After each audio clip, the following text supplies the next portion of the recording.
580 Sports Talk. Brendan Dworzinski and Dan Lucero here with you. 3 hours of 580 Sports Talk coming up today with a whole lot to talk about.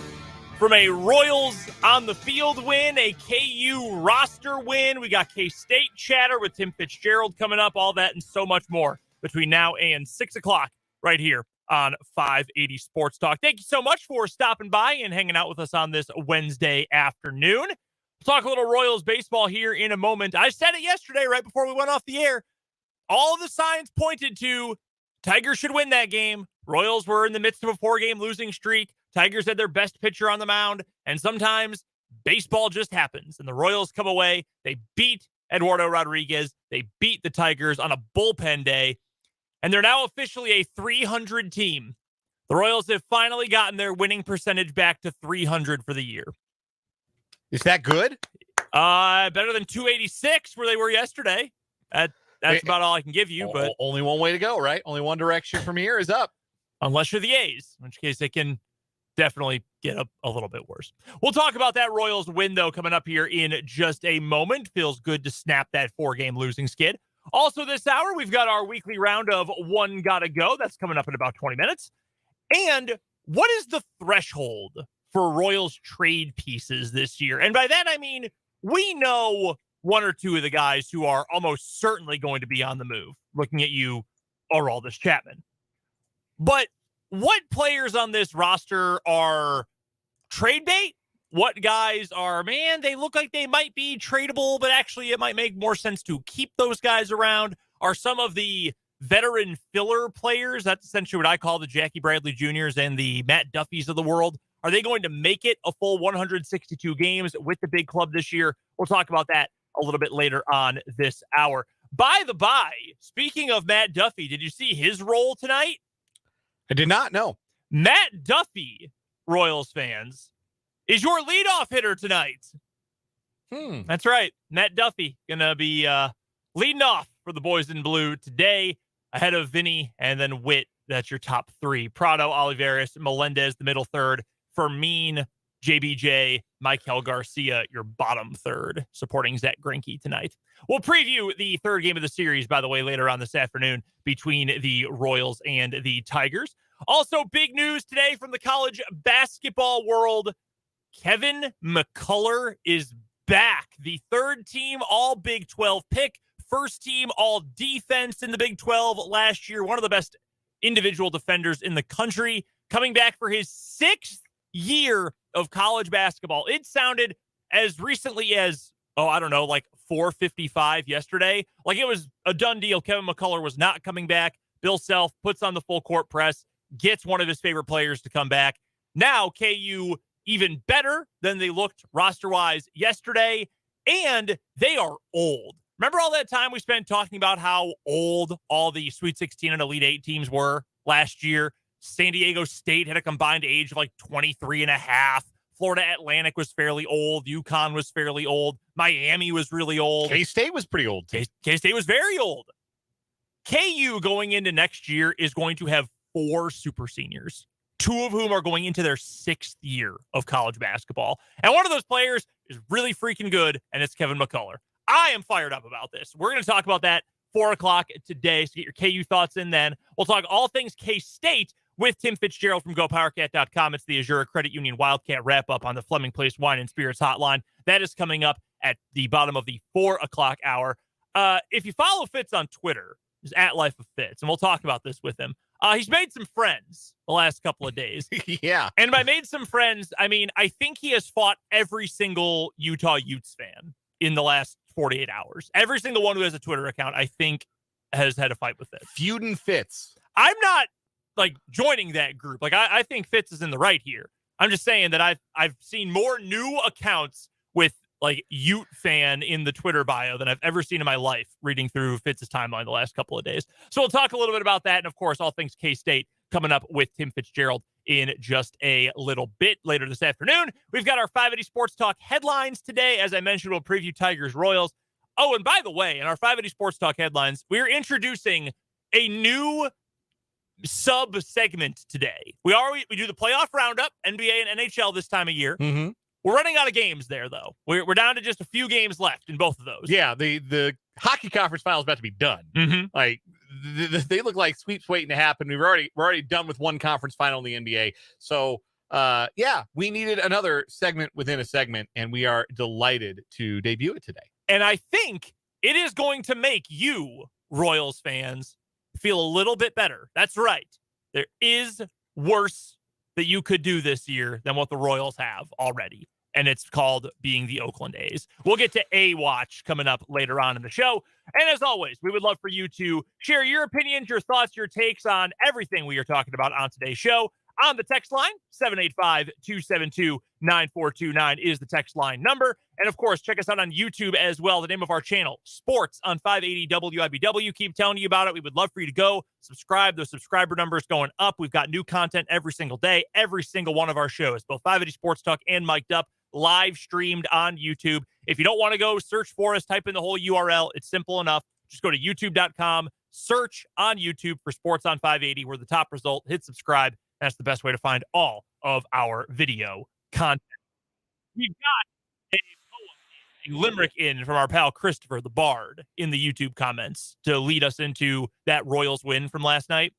Rotation is anything but warm. Getting rocked has become an art form. When we see the rare gem, we get excited for them, but they'll generally revert to the norm. There is kind of a funny irony to the fact that the Royals' best pitched games have been the days when generally, like if you bet on baseball, and I've done this, I know many people do this, you see that someone's throwing a bullpen game, it doesn't really matter how good that team is, you bet against them because you're going to have to throw 7 pitchers probably, 6 or 7 pitchers. You're not going to have your aces out there. Guys are going to get tired. You bet against teams like that. And I think you look at the Royals who are bad and you think, oh, wow, and they're in a bad team in a bad situation. I'm betting against that. But as we've talked about this week, this bullpen is good. I don't even think they're playing well. This is a good bullpen with good arms that is getting a lot of production. Yeah, they seem to have recently. a good mix. So now their best days are bullpen days. This is 2, maybe 3 in a row bullpen days where the Royals have actually played quite well. They've won at least each of their last 2. The last one a week ago, it was their last win. I was impressed, and I think Mike Myers might be a guy. He goes 4 2/3 yesterday. I don't know if he's a real starter prospect. Maybe he is. I don't know if you can stretch him out a little bit, get him to a full 5. Maybe he does become a starter. I don't know. But he's been pretty darn solid since he has gotten a bigger role with this team. Yesterday, the line, awesome. 1 run allowed in 4 2/3. Gave up 6 hits, walked 1, significant number, 1 walk in just under 5 innings, and he struck out 8, too. I've been actually very impressed by Myers. And look, at this point, if you're the Royals, through 2 outings, you will take anything you can get from a guy like this. You will happily say, whoa, 4 2/3, good innings, only walked 1 dude. Hell yeah, that's good enough for us. Now, granted, he did walk 4 guys in 2 2/3 his last time out against San Diego, but you take the positives where you can get them. I think he might be a guy, and if you're the Royals, that is a win right now. When you've got so many question marks, and Daniel Lynch will be up here in the near future, but with Brad Keller being, frankly, terrible at hitting the zone and now injured, Singer has obviously not had a good year. Jordan Lyles, you're keeping him around because he eats innings, but God, he has been dreadful. You'll take anything from your guy who starts the game on the mound, and I mean, Myers yesterday was as good as anyone's been almost all year. This is how hard up we are for good news on the mound for the Royals. We're looking at a 31-year-old pitcher with a career ERA north of 5 and saying, hey, maybe this is something. It's ERA this year under 2.5. Yeah, it was a really good outing yesterday. Yeah. I don't want to pour too much cold water on what he did. The 14 swings and misses were a pretty big deal. It's not like above average stuff that Myers is working with, as evidenced by the fact that he's a 31-year-old journeyman on his 3rd major league team with an ERA north of 5. But he has in his career shown a knack at times for missing some bats. He's got a career strikeout per 9 rate over 9.5. And he showed a little bit of that knack yesterday, getting those 14 swings and misses. he is throwing his slider more often than he's throwing any of his other pitches, which is, I don't believe, something he's ever done. I'm going to double check the graph I was looking at over at Baseball Savant. In 2020, which was prior to this two-start stretch, his best, or two-outing stretch, his best year as a pro. So in the 2020, the COVID year, he made 29 appearances out of the Angels bullpen, which means he appeared in half of their games. 60-game season. He was in 29 of their games and pitched 30 innings. And he had 2.10 ERA, and he struck out 43 guys in those 30 innings. Pretty good. And the thing he did in that season that he had not done in any other was he threw his slider more often than he threw his fastball. He threw his slider 40% of the time. He threw his fastball about 34% of the time that season. Every other year of his career, he's thrown his fastball more than he's thrown his slider. He didn't have a great fastball, an overpowering fastball. This year, 2 outings with the Royals, he's throwing his slider 31% of the time, his fastball just 24% of the time. So he's mixing in the changeup and the curveball. Again, we're talking about a really small sample size here, but it does look like philosophically something's different. And the version that we've seen over a bigger sample size, 30 innings, not huge, but a full season for what the 2020 season was. We have seen Mike Myers is most effective when he is more commonly throwing his slider than his fastball. So maybe that's something the Royals saw when they brought him in, because Myers was pretty decent out of the bullpen for the Angels in 2020 and 2021. Last year, it wasn't real good. And they let him walk, and the Royals picked him up minor league, spring invite, I think. And now here he is. So maybe there is something philosophically. Maybe this is the kind of data mining that the Royals are doing, and looking at Mike Myers' numbers and telling him, hey, if you throw your slider more often, that would be groovy, baby. Yeah. And that's what he has done through these first 2 starts. You notice I didn't try to actually do the voice. If you heard me try and do the voice in the 5 o'clock hour yesterday, God bless you. I apologize for that. I'm not going to do that to you again. But that could be a sign. And we're grasping at whatever straws we can grasp at here with this starting pitching staff. But I'd rather do that than say, they won, they still suck. Could be a sign that they said, hey, do something that has worked for you before. Do something that we have found in the numbers that has worked for you before. And it worked for him yesterday. It's a shame he couldn't get the full 5 innings and have been eligible for the win, but the bullpen took it from there and did a fine job. That bullpen unit continues to throw a lot of strikes, strike a lot of guys out, and they worked it clean the rest of the way to help the Royals get a victory. So that's obviously a big positive to get that. And again, this bullpen has been sensational in the last couple of games. And that's kind of what leads me into the discussion we're going to have later on this hour about who is actually a trade piece and who is someone who you're better off keeping long-term. I mean, you look at this outing yesterday from all these dudes. Quas comes in. He ends up getting the win. 2 hits allowed, records 4 outs, walks 1. So he got in a little bit of trouble, but still gets out of it. No runs allowed. Stallmont was good, allowed a walk, but still was fine. Clark was good. Chapman ends up getting just his 2nd save of the year. And working on back-to-back days, he looks sharp. Yeah, that is encouraging. That's like number 1 on the sales flyer right now. Hey, work back-to-back days. Working on that. Getting better there. So all positives there. One of the most positive overall pitching days of the year for the Royals, which, again, is not really saying a whole lot. We brought this up recently. It might have even been that last time they won last week when they beat the Padres. But to be able to win when your most productive regular offensive contributors are not contributing and they're not productive, that is good to see. The Tigers getting completely shut down offensively, that obviously helps. There's a lower threshold to actually finding success in your own right. But you pick up 11 hits, you score 4 runs, pretty concentrated, but you score 4 runs, and that's with Nick Pratto and Vinny Pasquantino going a combined 0 for 7, 2 walks, 2 strikeouts. Those are the guys, your new leadoff hitter, Nick Pratto, who is still getting on base a ton, even if it's with some semblance of luck, and Vinny, who has been slumping a little bit more as of late, but has still been your best player overall this season by quite a sizable margin. Those guys don't produce, and you're still making it work. You're still scoring. Good return from Bobby Witt, his 2nd game in the middle of the order. He hit, 4th last night? He's now moved up each game. He was, 6th on Monday, 4th yesterday. He's hitting 3rd today, so he's stepping up in the order a little bit. Quattrero trying to figure that out. But he gets a couple of hits. That's good to see. You end up with a couple of hits from Olivares, a couple of hits from Michael Massey, who just continues to mash as of late, and Maikel Garcia with 3 for the night. So again, the Royals find success with the bottom half of the order as opposed to that top half.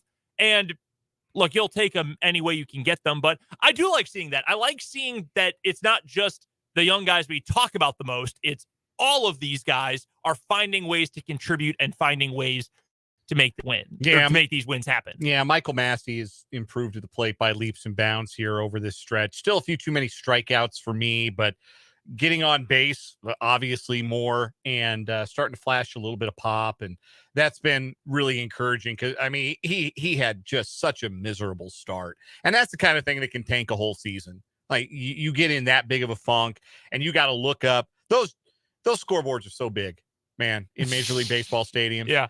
And when those big scoreboards show your face and your name next to a batting average that starts with a 0, that is very demoralizing. Yep. That is super demoralizing. It's the kind of thing that can throw your entire season out of whack. But he's stayed with his process, and he's seen some better results here in the month of May. Michael Garcia, like, I don't think he's a great hitter. I don't know if he's anything more than maybe like a better version of Nicky Lopez, maybe a very similar kind of player, but it was good to see him throw a couple of hits out. He's only 23. I mean, there's still time for him to become more than just the next Nicky Lopez. So good to see him throw out a couple of hits as well. You mentioned Witt with the 2 hits, one of them a bunt single. Maybe that gets him going, remembers that, hey, I can use my legs. I don't have to. We talk about hitting the ball in the air all the time. And Bobby Witt Jr. does that. He hits the ball in the air. He hits the ball in the air with authority. He's going to be a 20, 25 home run guy, maybe even a 30 home run guy in his prime. But with the way he runs, sometimes not so bad to hit the ball on the ground.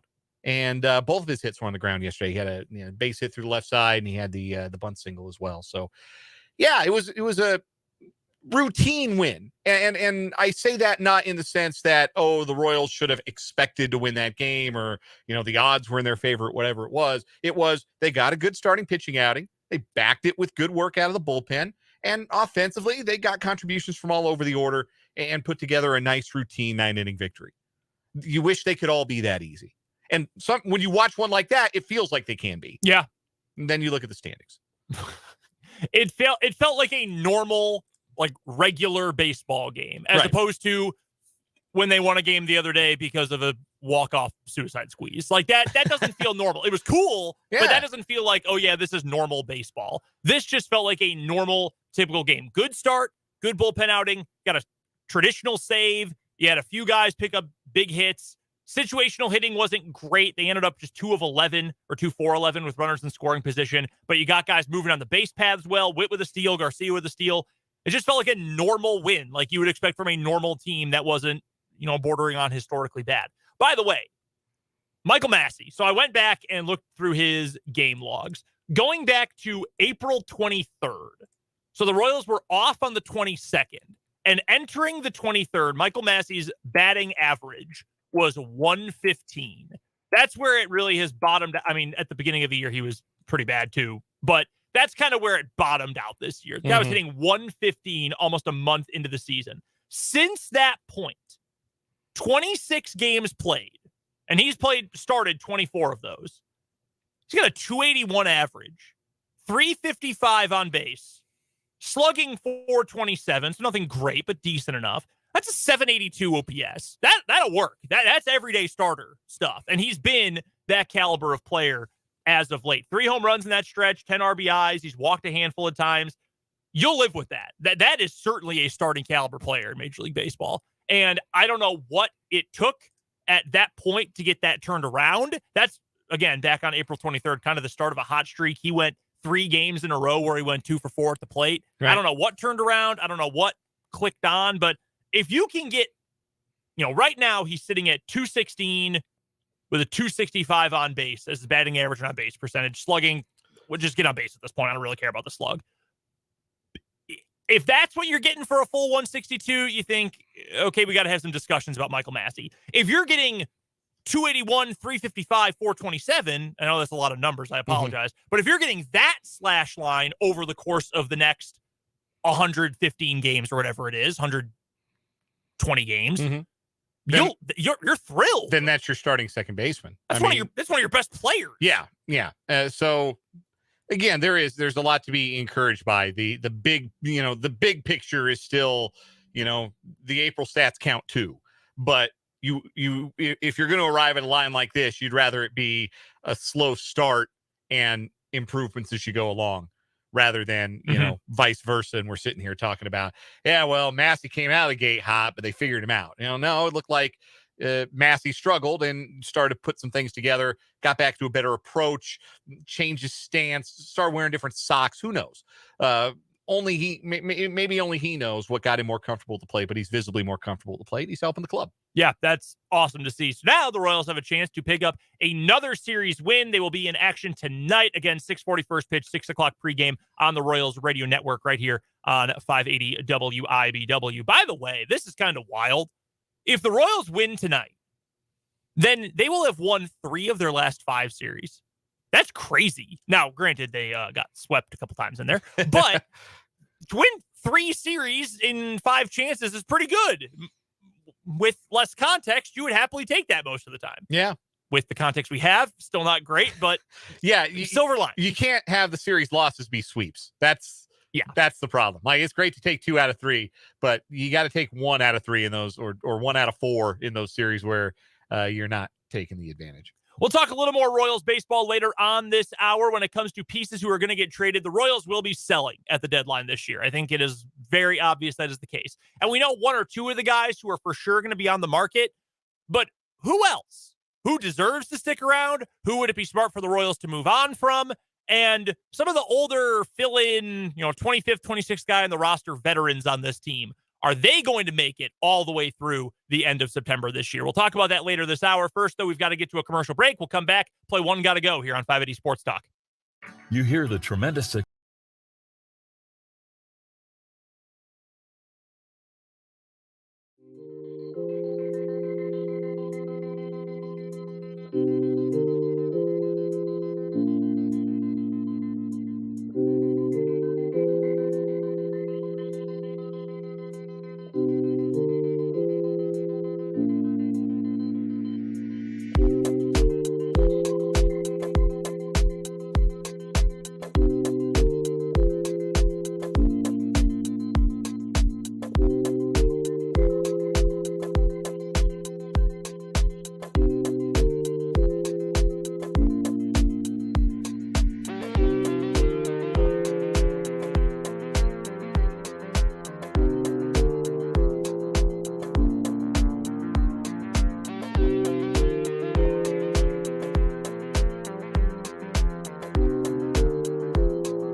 You're disgusting. I'm going to kill you. Give me $200. Well, gotta go. Time for One Gotta Go here on 580 Sports Talk, our usual 3 o'clock hour Wednesday staple. Category for my one gotta go today, Dan, game shows. I like game shows, like them a lot. So I've got 4 of the most popular game shows of all time, particular wording there. You've got to pick one that's got to go. Your options are Jeopardy, Wheel of Fortune, The Price is Right, and one that is no longer on the air in any sort of incarnation, Who Wants to Be a Millionaire? One of those 4 has got to go. Really? Nobody's doing Who Wants to Be a Millionaire anymore? No, a year or 2 ago, they stopped producing the daytime version of it. We had a recommendation, by the way, Vance chiming in. What about Family Feud? I thought about Family Feud, but I already know your opinion on that show. That it's fine, but it exists almost entirely to just go viral, which is absolutely true, by the way. The only reason, and you know what? It works. Oh, it does. Man, it works. I could watch, like, there have been times I've just sat and watched, like, 20-minute compilations of Steve Harvey reacting to bad answers. Rubbing his temples, walking away with his hands on his hips. The all-time best. Give me something that comes after the word pork. And a gentleman confidently leaned to the microphone and said, "You pine." Hey, if it works, it works. Why go away from something that works so well? That one was not on the board. One of those got to go. See, for like entertainment value, I think I would probably say Who Wants to Be a Millionaire has to go. Okay. For stakes, for ability, for skill, I would say Wheel of Fortune has to go. Because, man, have you seen some people get on Wheel of Fortune? They don't watch the board as they guess letters. Like, I'm convinced they don't actually look at the puzzle. Speaking of shows that go viral. Yeah. Like, Jeopardy really doesn't go viral. Like, Jeopardy it's the GOAT. I know you agree. Yeah. I know you're a big Jeopardy guy. But, like, Wheel of Fortune, I'm still not over the college version where the guy from the University of Indiana mispronounced Achilles and then referred to on-the-spot dice spin. On-the-spot dice spin is still one of the funniest things I've ever seen. Or when the entire panel could not finish the feather in your cap. Yeah, that's a classic. That one circles around on Twitter and certainly on YouTube all the time. Around the board, the panel 3 times. Nobody could get it. So bad. I'd say Who Wants to Be a Millionaire? I mean, there must be a reason it's not on the air anymore. All those others endure. Yeah. I miss Regis. I really do. I miss him a lot. My answer quite easily is Wheel of Fortune. I'm not a Wheel of Fortune guy. I know it's the most popular game show in America. Just not for me. Maybe it's because growing up, like every night during dinner, we had dinner at 6:30. That was dinner time when Dad was home. It was 6:30. Mm-hmm. And at 6:30 in Chicago, Wheel of Fortune is on. And we watched Wheel of Fortune every night at 6:30. Too much. I'm not a Wheel of Fortune guy. I love Millionaire. I wish it would come back. And again, I miss Regis. Price is Right. Great. Price is Right has the highest level of variance on any given episode. Like, if you get an episode where they're going to play the game where they punch the wall and take the dollar amounts out of the wall, there's just the little holes all over, and the mountain climber and Plinko, okay, yeah, great episode. Or you get a game where they just have to guess the price of baking soda for an hour, and that's not very fun. That's not nearly as much entertainment value for me. Right. But the good is great. Yeah. Jeopardy's my game. Yeah. I will say the couple of viral Jeopardy moments are great, including the time the question was a gardening utensil, also in Immoral Pleasure Seeker, and Ken Jennings guessed hoe. That was not the answer. No. That's a great clip. Or the guy who just said what as his final Jeopardy answer. That's an all-time great gif. I use that gif a lot. I use that gif so often. There's also, I'm trying to think, the other 2 are the category where no one got any of the football questions, and Alex Trebek made fun of them.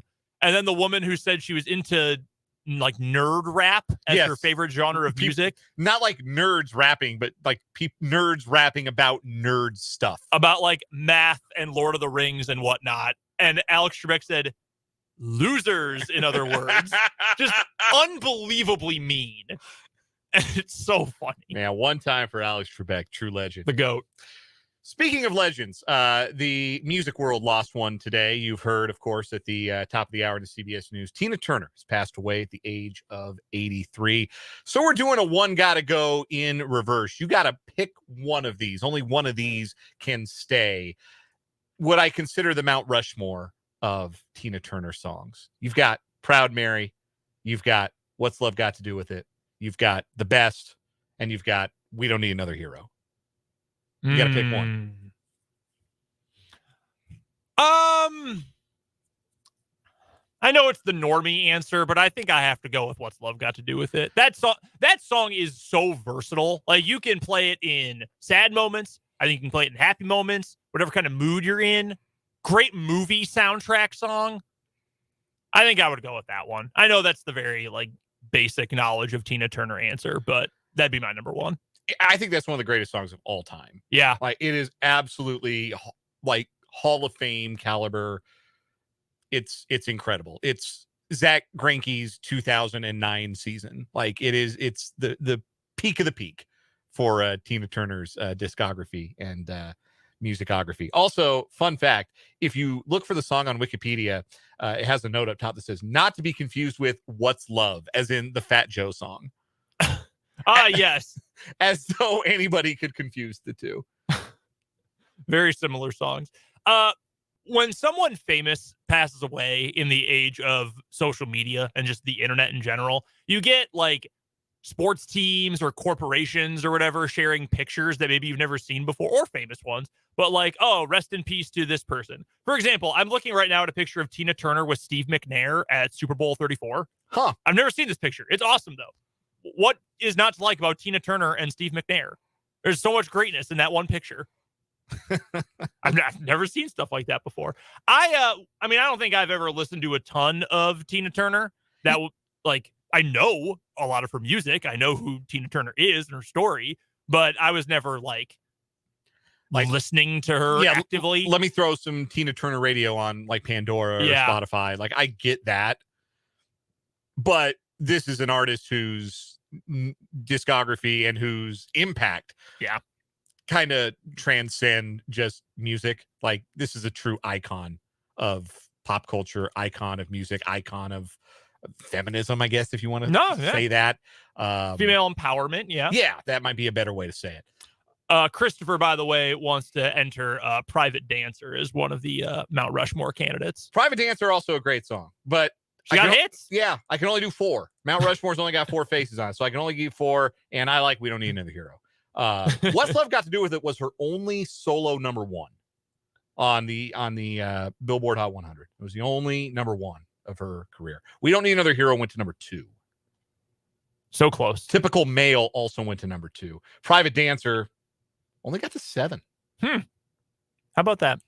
Tina Turner, man, what a life. 83 years old, passed away today. I'm sure we'll hear more about her coming up on the news throughout the show today. Right now, we have to get to a timeout. When we come back on the other side of this break, though, we know of a few Royals who are almost certainly getting traded this year. But what's the line between guy who's good trade bait and guy who's worth keeping around for the long haul? We'll discuss next here on 580 Sports Talk.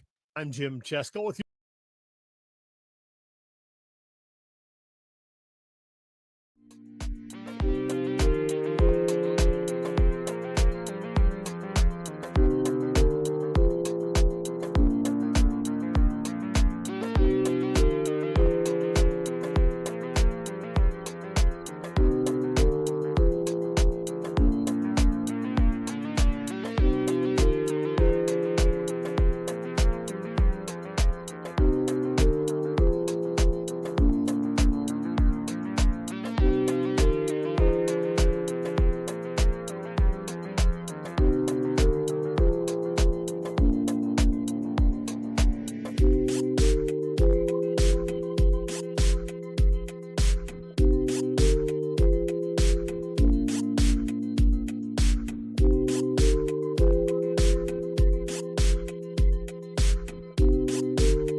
Blue Oyster Cult is.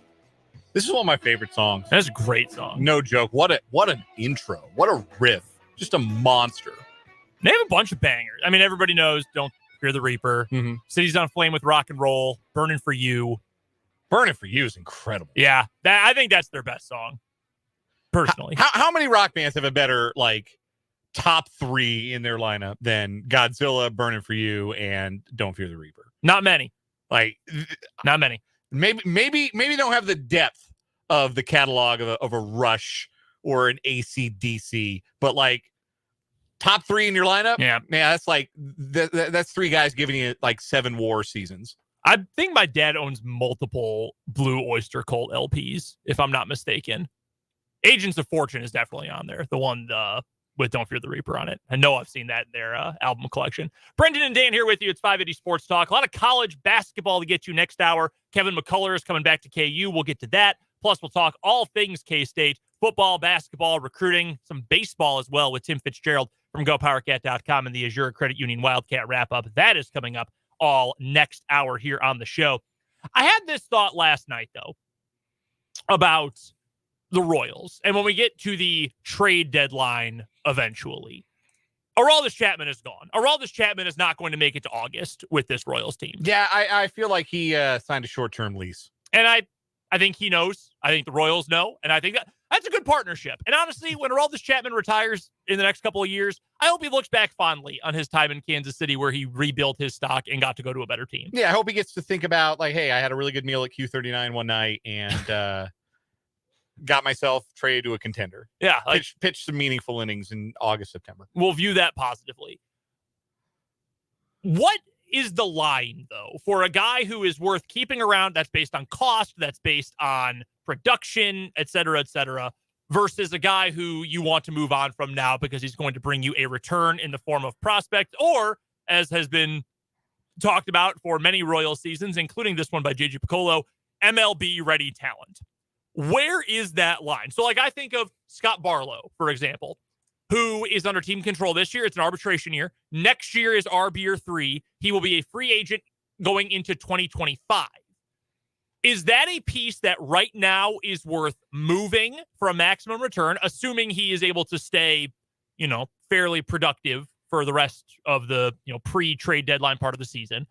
Is it worth moving him for maximum return now? Or is that a piece for you to say, dang, we got another year of team control. Let's keep him. And we either move him next deadline, move him in the offseason, or we would just like to have a stable arm at the back of the bullpen. We have talked about whether or not this front office is different than the Dayton Moore years, whether J.J. Piccolo would run the ship in a different, an obviously different way, or if it would just feel like an extension of the Dayton Moore years. Mm-hmm. DFAing Hunter Dozier earlier this week felt like a sign that maybe this is going to be different, that maybe this is going to be that JJ Piccolo is going to be his own general manager. And what we're really talking about here is how much sentimentality can you afford to operate with? Because since the World Series championship year of 2015, the Royals have operated as a very sentimental franchise. Mm-hmm. They did not part company with their World Series core until all of those guys hit free agency at once. And you ended up with nothing to show for any of them, except for Moustakas, who that was the Royals kind of got lucky that everybody was colluding that year. Mm-hmm. Did I say that? Did I say that out loud? Allegedly colluding that year. And they were able to bring him back for a song and then trade him in the middle of next year to Milwaukee. But they let all those guys play out the string on their contracts. They didn't get anything for Lorenzo Cain. They didn't get anything for Eric Hosmer. And they kind of ran out the clock on those guys. And they were unable in doing so to add to the wave of guys they had coming to the major leagues following the championship year. And the two, I submit that they treated the 2016 and 2017 years like contention years. If Moustakas doesn't get hurt in 2016, I think They've certainly come a lot closer to making the playoffs. I think they could have made the playoffs that year. And then they just kind of petered out in 2017. The cycle had run its course. Mm-hmm. But they lost their opportunity to add to that cycle by trading valuable players.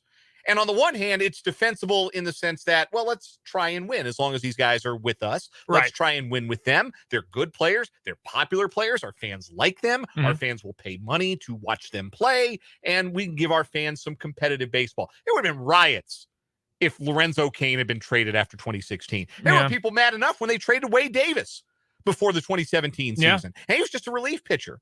And the Royals probably did the smart thing there in getting a guy in Jorge Soler that eventually turned out to be a pretty good investment for them until they traded him. But they couldn't have done that with Mike Moustakas. They couldn't have done that with Eric Hosmer. They couldn't have done that with Lorenzo Cain. Like, the fan base would have reacted in such a way that would have been really hard for the Royals to do at the time. But I think it was also driven by sentimentality. Or Dayton Moore just in love with his guys and waiting till the last to move on from guys he drafted, that he brought through the system, that he saw break in as Royals. And you lose the opportunity to cash in on Danny Duffy at the height of his value, to the point where he left and that was kind of that. They traded him to the Dodgers and he didn't get anything back. He never pitched for the Dodgers. They traded him when he was hurt, and he hasn't pitched in the major league since. They obviously missed a chance to cash in on those guys from the championship core. Whit Merrifield waited to trade Whit Merrifield until all they get from him are Max Castillo, who's a fringe major leaguer, and Samad Taylor, who is a nice AAA player. We'll see if he's a major league player. Yep. But operating with sentiment forward is not a real good way to run a baseball team. No.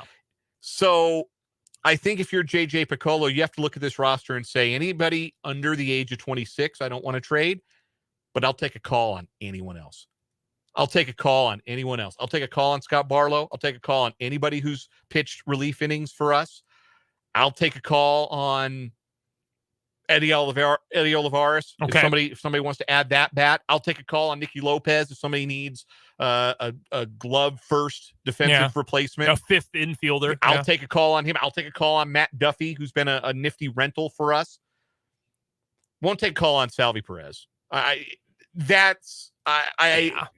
feel like that's the one place where you can afford sentimentality. Yeah, you can be a little sentimental about a guy or two, but the question I've always asked when the Royals get to the point in the season where you start talking about trading guys, which feels like that holiday comes earlier and earlier every year. It's like Easter. It moves around a little bit. It's always in the same kind of part of the calendar generally.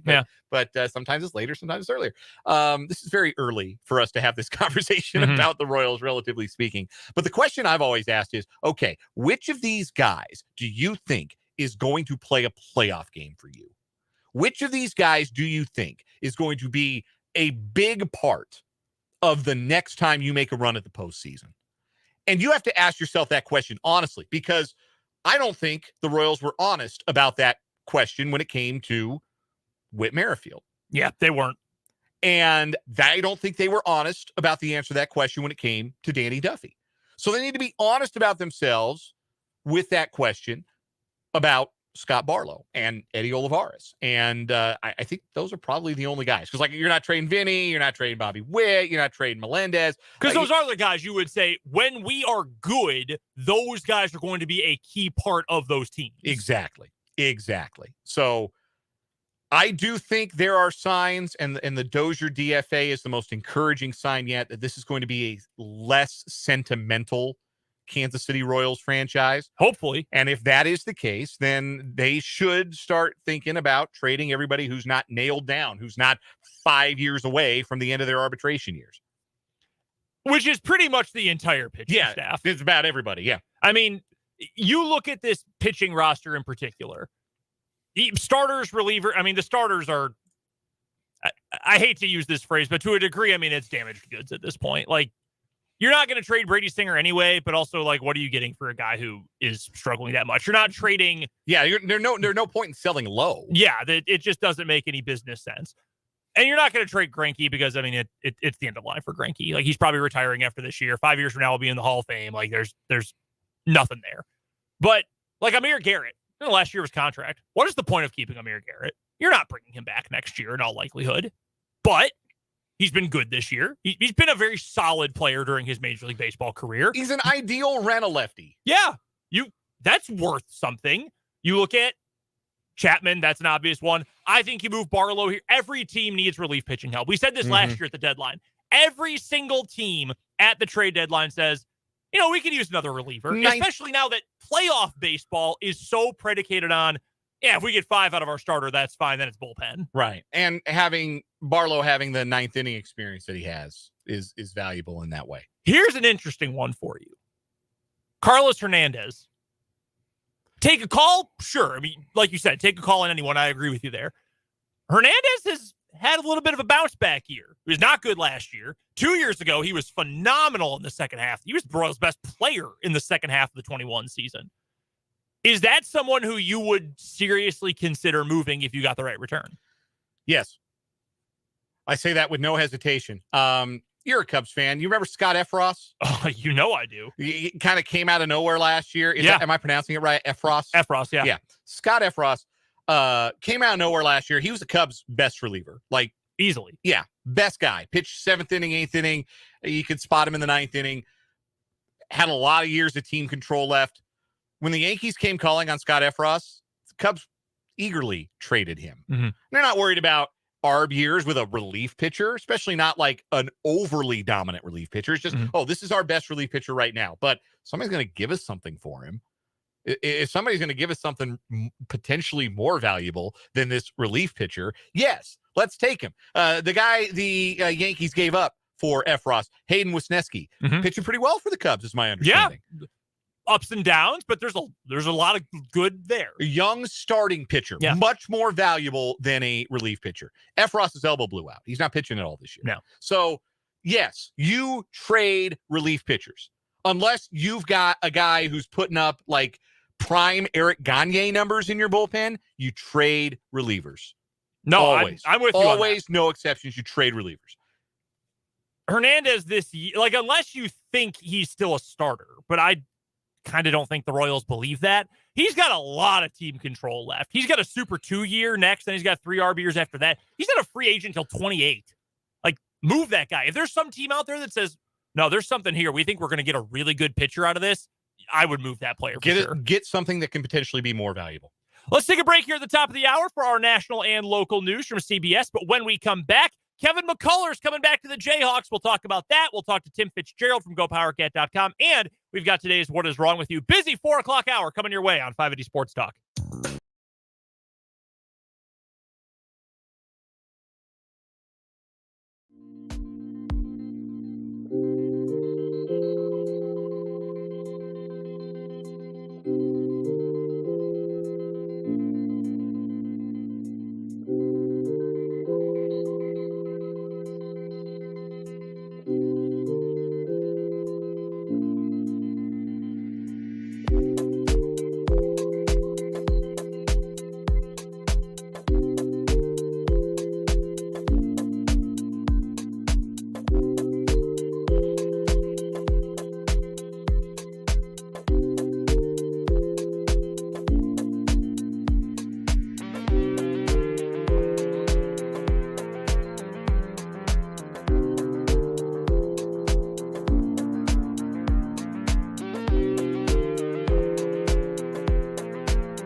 of 580 Sports Talk. Just getting started. I'm Brendan Dorzinski. He is Dan Lucero, and we're here with you until 6 o'clock tonight, when we will send things over to the Royals Radio Network as pregame coverage will begin at that time for Royals versus Tigers, game number 3. Royals looking to win their 3rd series in 5 tries, which is pretty remarkable, given how bad they've been over the course of a lot of games in those 5 series.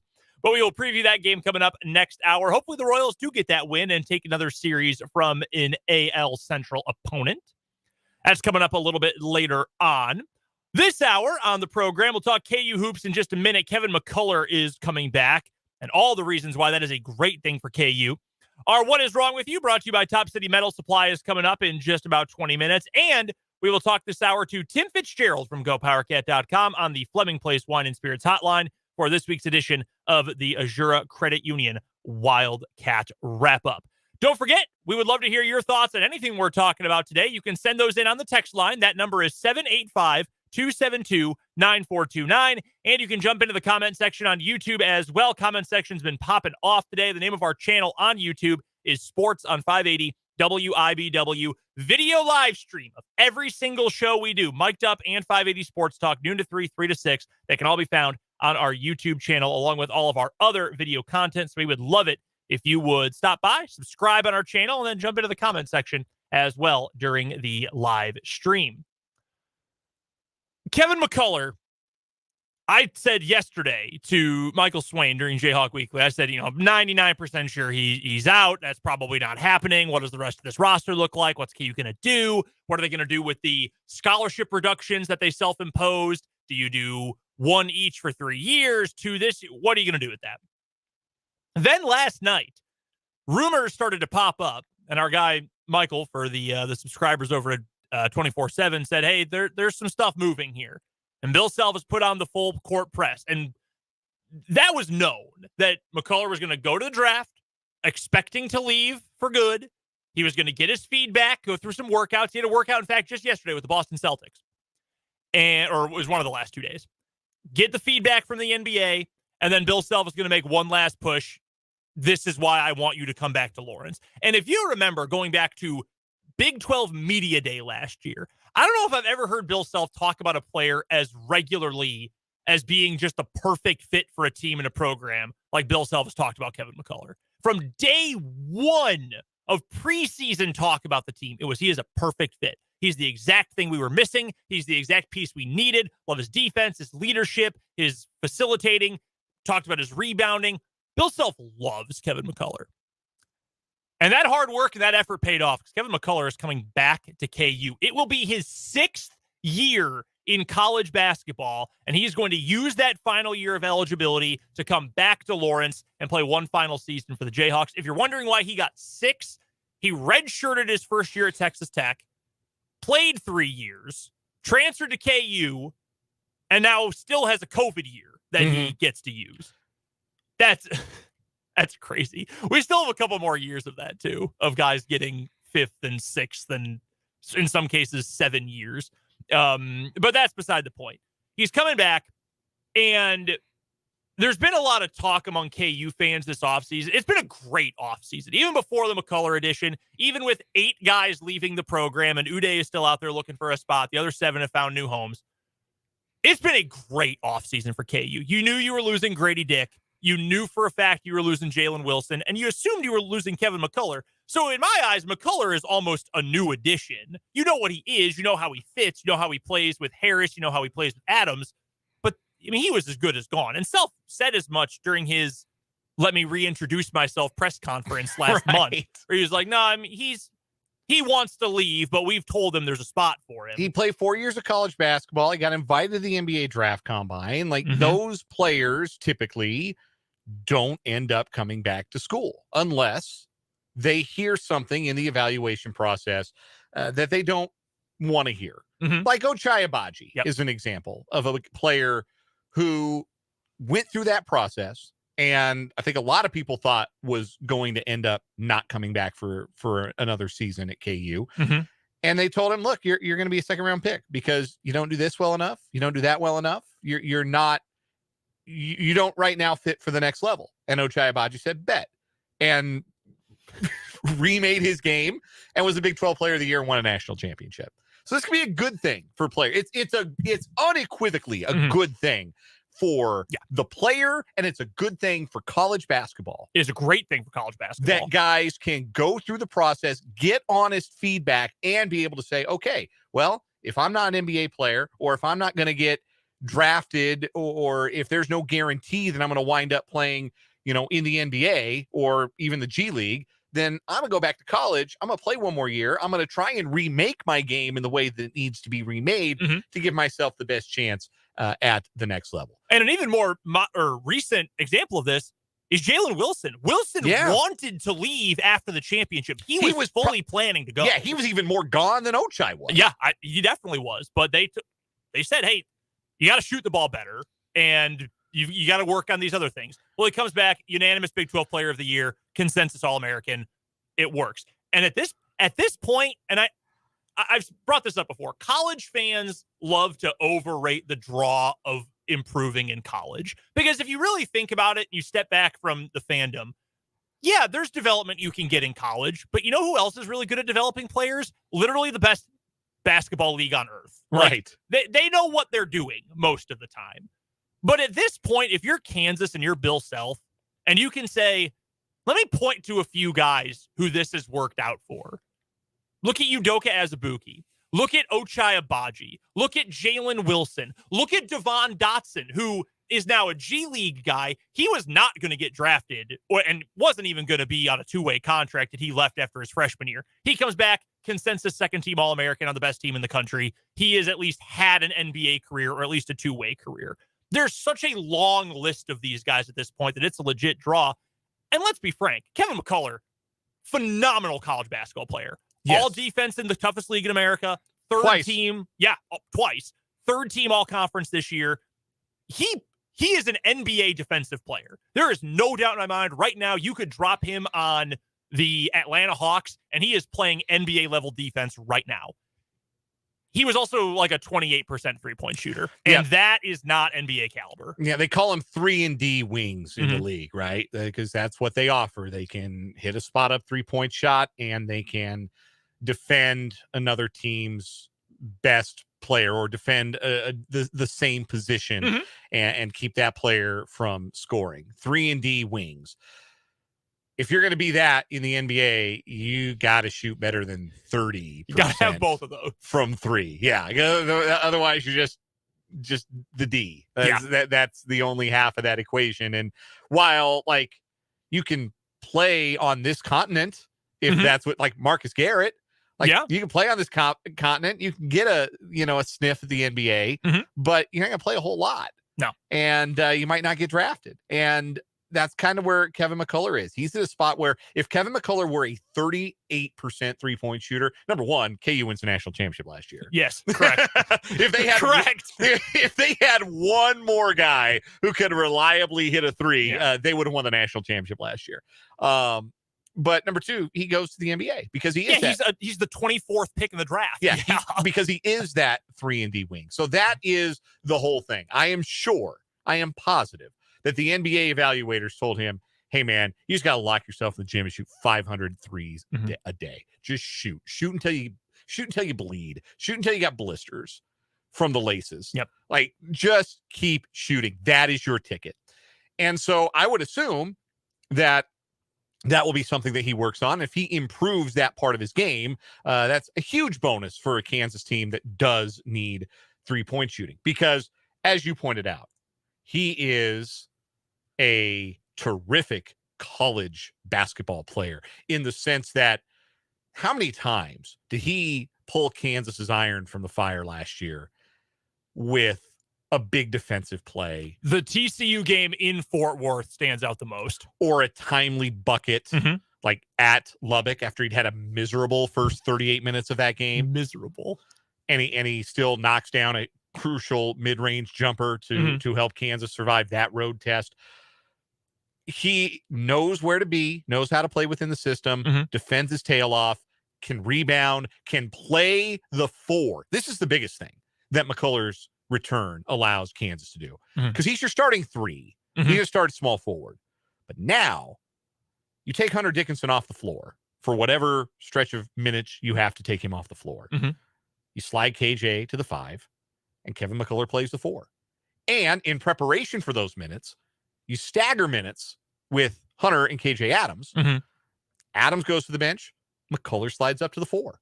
And you're set. Your front court rotation is now set. And that's without even factoring in Parker Braun in the Mitch Lightfoot emergency minutes. We got to play a tall guy against this tall team kind of role. Mm-hmm. Like, you have now settled what your front court is going to look like. Yep.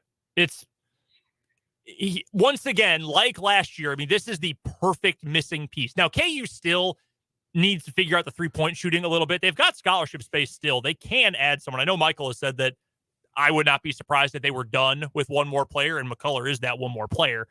Would not be surprised if that was it. Arterio Morris can shoot it. He was a fine three-point shooter in his 1 year at Texas. We know Timberlake is a sharpshooter. Harris, you assume the volume will be a little bit higher, but if he can make, 33 to 35%, you can live with that from your pass-first point guard. You got to figure out the shooting, and McCullar, I mean, if he wants to play in the NBA or the G League, or as you phrased it, on this continent, he's got to be a better three-point shooter. So you imagine that'll tick up at least a little bit. You can guard every single position on the floor and not really have any worry. Now, Dickinson on the floor is probably not your best defensive lineup, although he is big and he can block shots. But when you go to that small ball lineup, you can defend 1 through 5, and you can switch pretty much every single position. Mm-hmm. And you've got enough good defenders that you can't hunt Timberlake, who I know he's a shooter. I know he's old. Mm-hmm. I don't know. And I know he's not a great defender, but kind of like Grady Dick, like not a great defender, but is willing to put in the effort on defense, which with 4 other legitimately good long defenders you can live with. You can't hunt that guy because, okay, well, Kevin's going to make the switch then. Or you're going to switch DeJuan Harris, who, by the way, despite Kevin McCullar being one of the best defensive players in the country, DeJuan Harris was named Big 12 Defensive Player of the Year. Like, those pieces are both coming back to this KU team. So you've got versatility now. Probably need a little bit more shooting. And again, McCullar's going to work on that for his future. But this spring has been incredible for KU. You add Hunter Dickinson, you bring back McCullar, you've added these role players or better through the portal. I think Marco Jackson's going to be a really nice college player at some point. And how about this element of it? We spent so much time during really the entire NCAA tournament, but especially when we got to the second weekend, talking about K-State, talking about the teams that made it to the Elite Eight, to the Final Four, talked about age. And it's not just age, but it's experience. Like, if you get a kid who, like if James Sosinski had just become a basketball player, like, okay, yeah, he's old. He'd be like 22 in his second year, but he's not experienced. Like, right. He had a half a year's of walk-on. Like, that's not experience. These are the guys, these are the veterans for this KU team this coming year. Hunter Dickinson is going into his 4th year in college. And there are 4 dudes who have played more than that on the roster. And he feels like he's been around for forever. You've got Brown, who's not going to play a whole lot, but he's still played a lot of college basketball, has started a lot of games. He's going into year 5. DeJuan Harris is going to be in his 5th year with another year of eligibility. Now, he redshirted and was only able to practice for half the year that he redshirted because he was a partial qualifier. But DeJuan Harris has played a lot of minutes and started a lot of games ever since 2021. Like, one of the most experienced point guards in all of college basketball. Nick Timberlake is going into his 6th year. He got a medical redshirt and a COVID year. He's going into his 6th year. He was a full-time starter at Towson almost his entire career. And now Kevin McCullar, who's been a full-time starter for going on 4 years, entering his 6th season in college basketball. Even KJ, this is only going to be year 3 for KJ Adams. He started every single game last year. He was the most improved player in the conference. Yeah. Like, I know every year we kind of do the whole song and dance about, is the star power going to be there in the Big 12 because guys left. Adam Flagler left for the draft. He's been a mainstay since they won a national championship. Jalen Wilson Conference Player of the Year. Yeah. Grady Dick leaves. Like, all the players leave. They come and go. Iowa State has had some player move. Everybody has movement. Texas has lost like their entire roster. So is there going to be that kind of star power? And we always find guys. They're guys who have breakout years, guys who have been role players who end up being superstars, players like that. TCU always has those dudes like, damn, this guy's good. This guy's actually a good player. I feel like TCU always has 2 or 3 of those guys. KU has the closest thing to a legitimate star program right now. Guy who's been around for forever, who is an elite defender in McCullar. Dickinson, who is among the biggest names in college basketball right now. And Harris is maybe the best point guard in the country, or at least the best who's not primarily looking to score. This is the number one team in the country going into the season. I think it is, too. I mean, it's them and Duke. I know that I don't think it's Ken Pop. It's Bart Torvik has Tennessee as the number 2 team in the country because their defense is crazy, and that's fair enough. But in terms of just talent, it's KU, it's a step down, and then it's Duke at this point. I did not think McCullar was coming back, man. I was 99+% sure he was gone. This is pretty shocking, and then it kind of started to bubble up like in the last couple of days, and now that he is coming back, I like watching him play because I like watching winning players, and he's a winning player. Yeah. Like, he's a player you win games with, you win road games with him, you win important games, you win close games, not necessarily because he scores 25 and puts you on his back, but he gets the big offensive rebound and stick back, or he, draws an offensive foul, or he gets a block shot, or he scores an important basket late in the game. Just has a knack for making winning plays. And Kansas is going to be so much better off with him. I want to direct the attention to the text line real quick. I thought we got an interesting question, speaking of guys who are not coming back for sure to Kansas, from the 785. And I'll paraphrase the text. Explain to me how Grady Dick's projected to be an NBA lottery pick, while Jalen Wilson is projected to be a late second-round pick, when Wilson was the best player on the team, Big 12 Player of the Year, All-American, all of that. I think that, for the record, that's a great question. Yes, it's an entirely fair question. But if you take their names and the postseason accolades away, and you just look at attributes and numbers, one player is 6'8", shot 34% from three, and is 22 years old. One player is 6'8", shot 41% from three, and is 19 years old. So you have the difference in projectability and NBA level skill. That's what favors Grady Dick to that extent. And the fact that he's 3 years younger. That's a huge deal, too. Athleticism also is so big for the NBA. And again, for those projections. How many times do we see Grady Dick dunk this year? I was just about to ask you, I was going to turn the question the other way. What's your favorite Jalen Wilson dunk? N.A. Void. Answer not found. And look, I realize that can sound like an oversimplification, right? Like, the best player in the NBA doesn't dunk. Yes. The best player in the world generally refrains from dunking, and he's 7 feet tall. Which is very funny. So yeah, it's not all dunks and 3-pointers. Like, that's not the only thing that matters, but doing those things at a high level translates really, really well to the NBA. I think the other way to look at it too, if you want to look at it from a what did they do in college perspective compared to like how they project for the NBA. Because yes, Jalen Wilson, I would say one of the 3 best players in college basketball last year, all of college basketball. Deserved to be Big 12 Player of the Year, deserved all the accolades, all the attention. He deserves to one day, and he will, have his name in the rafters at Allen Fieldhouse. Teams could eliminate Jalen Wilson, and KU could still win. You remember the Texas game on Big Monday? It was KU's only home Big Monday game of the year. And Jalen Wilson scored 2 points and had no field goals. He had 2 free throws. And KU won 88-80 over a Texas team that was as hot as anyone in the country at that point. At that point, it was very much in doubt that KU was winning the league. Yeah. KU ends up winning it, but it was very much in doubt. That was a damn good Texas team. We know they made it all the way to the Elite Eight. Teams could take away Grady Dick, and it was much harder for KU to win. Or maybe the better way to even phrase it is, who was the first option that other teams were trying to to eliminate from the game? Because you don't want to say, oh, yeah, we're just going to let Jalen Wilson go for 35. Yeah. No, that's dumb. Well, the flip side of it is, how many times did we see it was the Jalen Wilson show on offense, and then if there was nobody else, Kansas got beaten those games? Yeah. Go back to the stretch where KU lost 3 in a row, including the third one, which was the loss to K-State in Manhattan.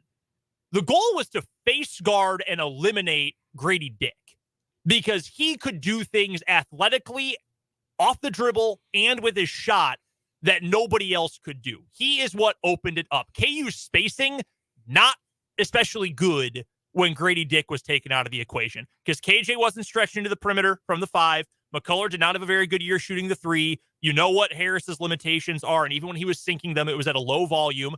And it essentially became, we're going to make Jalen Wilson do everything. And if he beats us doing that, there's a reason he's an All-American. There's a reason he's the best player in the conference and the deserving player of the year in the conference.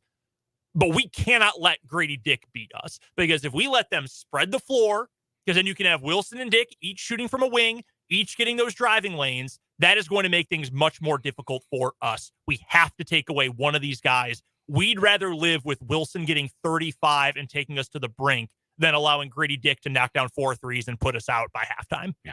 Which it seems counterintuitive, because look at the accolades, look at the scoring numbers, look at all that. But it is, and I've said this before, and it really is true. Like, the NBA and college basketball are different sports at this point. They're very different. Same length of court, same number of points you score on a play, and the ball has to go in the circular, in the orange circle. Other than that, they're completely different sports. And all you have to do is watch a high-level NBA playoff game and see, like, college players aren't making fadeaway mid-range shots like it's nothing. Right. The way NBA players do. Yeah, when they do it in college, we call it lucky. When they do it in the NBA, that's just, oh, that guy's in his bag.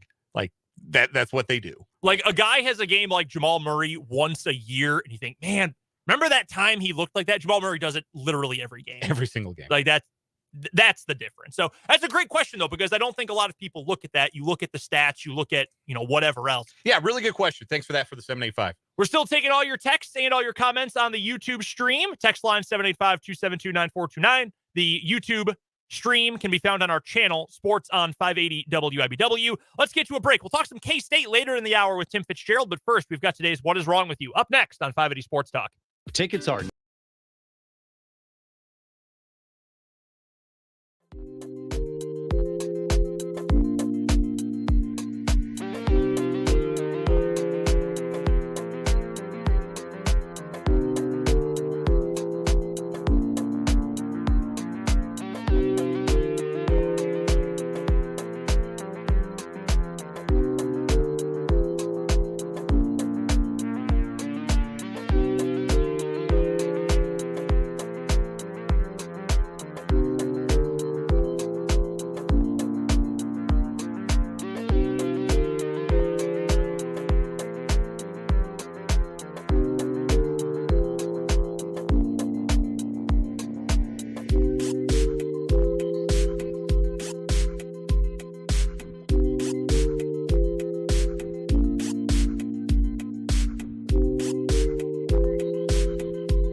It's that time of day. What is wrong with you here on 580 Sports Talk? Brendan and Dan joining you. Our current winner for the week in What is Wrong with You, The Hot Pocket Pistolero. Some nearly retirement-aged folks beefing over a Hot Pocket. 64-year-old Clifton Williams, who shot his roommate because his roommate ate his last Hot Pocket. Shot him in the buttocks.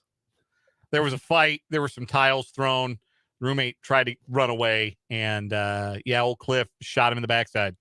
I just have to think about Forrest Gump saying, "In the buttocks, sir." Just hear about someone getting shot in the butt. Before we get to today's news stories, I want to remind you that What Is Wrong With You is brought to you by Top City Metal Supply, who cuts the metal you need.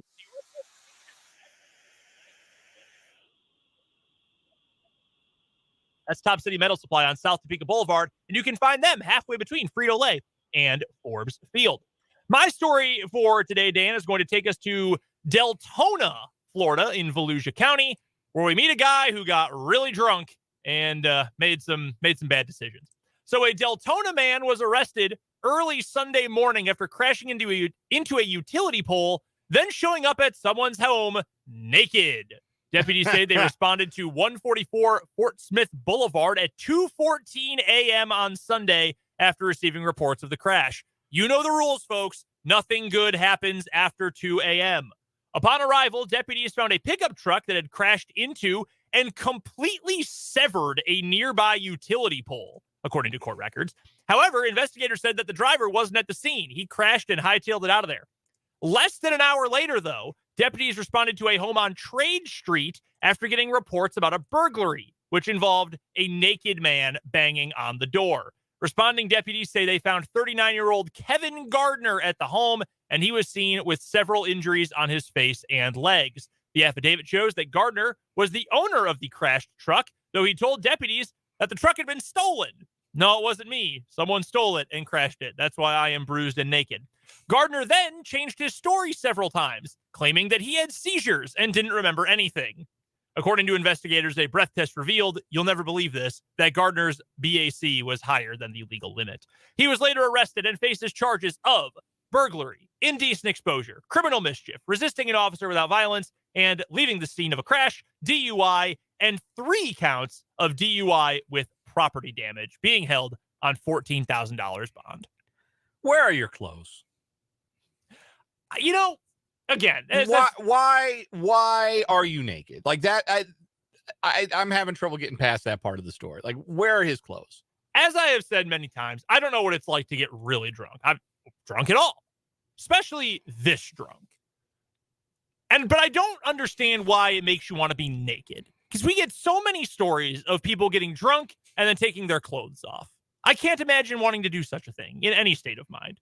Then to go like show it off to people and start banging on their front door at 2:14 in the morning.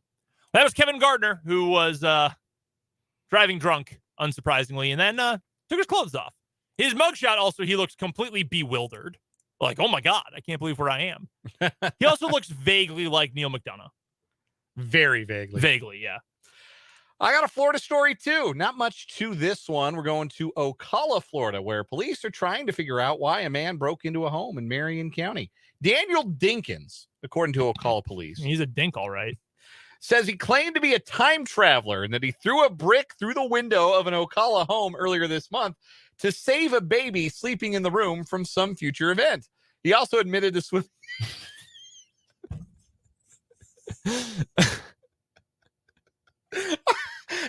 That was stuck up on me a little bit. I wasn't prepared for that to be that funny. He also admitted to swimming in the victim's pool. Dinkins is charged with burglary. I can tell police why he broke into the home in Marion County, because he thought he was a time traveler and he had to save the baby from something. Probably from a weird guy breaking into his house. I do love the notion that I need to save these people. I need to save this baby. But first, let me get a couple laps in.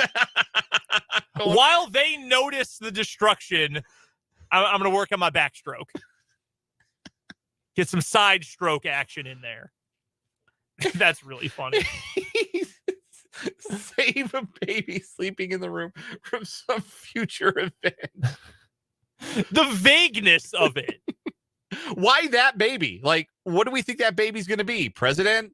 The quarterback who finally wins the Super Bowl for the Dolphins? Like, man, that's really funny. The fate of this baby. Save the baby, save the world. Yeah, this is what the writers would have come up with if they kept doing Heroes. This is the Heroes reboot. This wins today. Yeah, his name's Daniel Dinkins. What a name. That is a great name for this story. Does this beat the old guy who shot his roommate in the butt over a Hot Pocket? He upped the blow over Hot Pockets. These are two really good stories. Both were so dumb. Those are some of the best. Just so dumb, right down to their core. Man, they shot him over a Hot Pocket. Yeah. It cost $3 to buy 2 of them. I'm going with the Hot Pocket Yeah, story. we're going to stick with him. This is a great one, though. He admitted to swimming in the victim's pool. What a great line. That is our winner today in What Is Wrong With You, brought to you by Top City Metal Supply. Metal cut to order when you need it. That's Top City Metal Supply, right here in Topeka on South Topeka Boulevard. Let's get to a break. The Wildcat wrap-up with Tim Fitzgerald is next here on 580 Sports Talk. Charlie's Car Wash. Hey, I can count on this summer is a clean car with Charlie's Car Wash Unlimited plan. You can wash as often as you like for one price.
To be a Wildcat. I felt like that would be a bad idea to be all sticky. You win that dang day. I'm not a big fan of sticky. What a great day to be a Wildcat. It's a big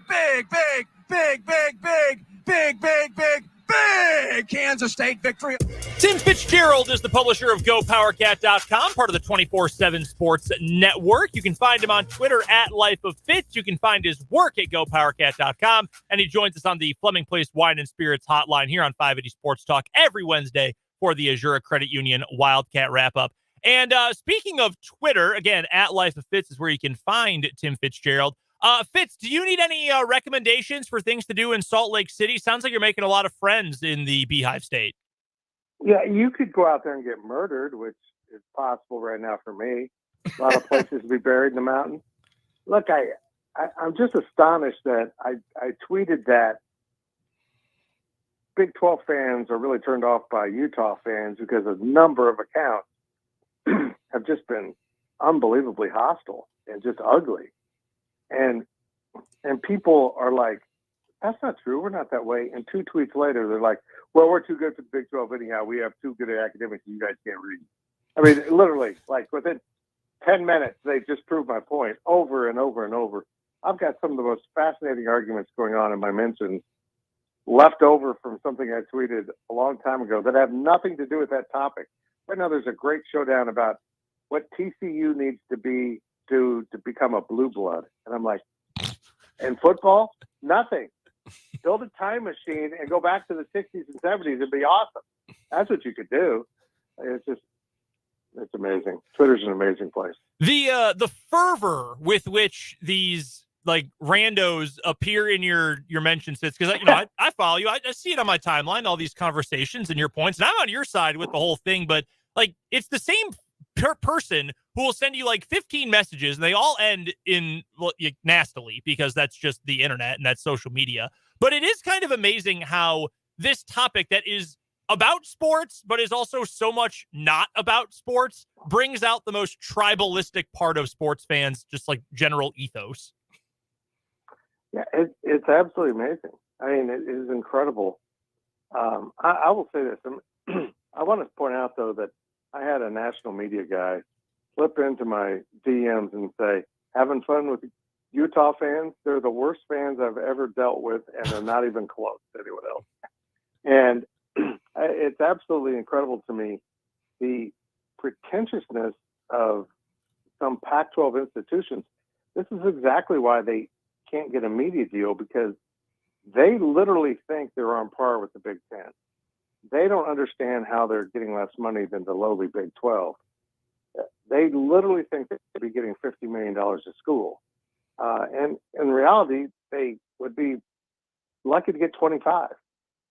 So the reality and the dimension in which they're living just don't line up. And it's been funny to watch, because they literally think that big mega deal is coming right around the corner. And I'm like, there is no deal. If there was a deal, it would have been signed months ago, but there's no deal coming. You're just getting the can kicked down the road, and good luck with that.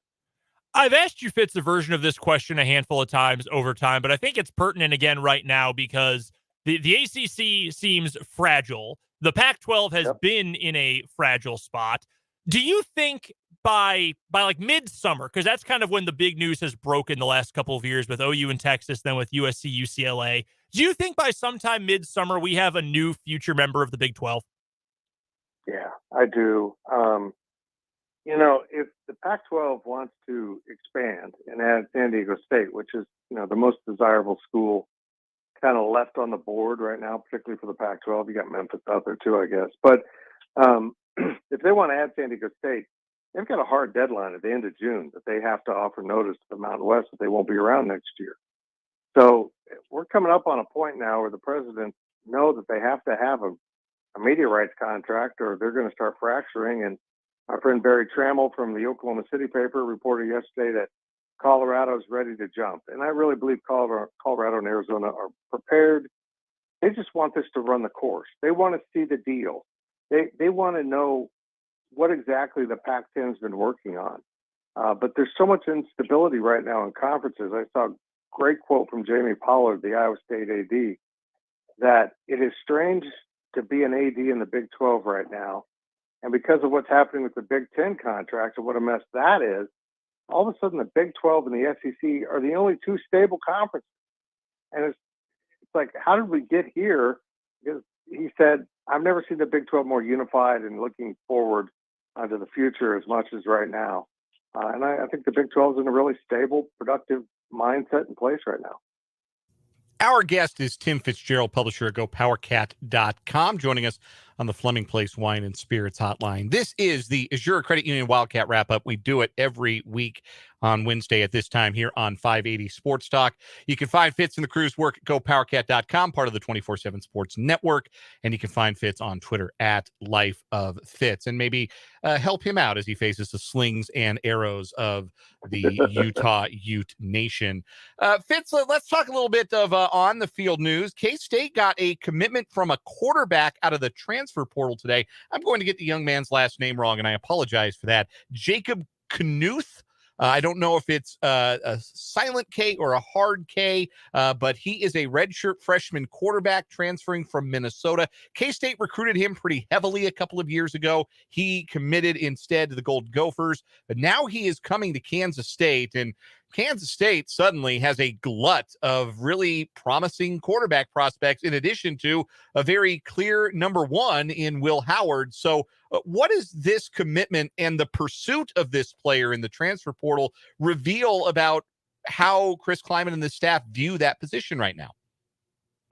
This is fascinating because from what we're hearing, they didn't really pursue this. He pursued them. He got to Minnesota, realized this isn't where he wanted to be. It sounds like he was getting beat out in their quarterback room by, an incoming freshman. And he decided, I want to go to the school where I should have gone. He's actually transferring as a preferred walk-on. He's not on scholarship as of now. I mean, the portal's closed, so the quarterback room is the quarterback room. I think they know someone's going to leave.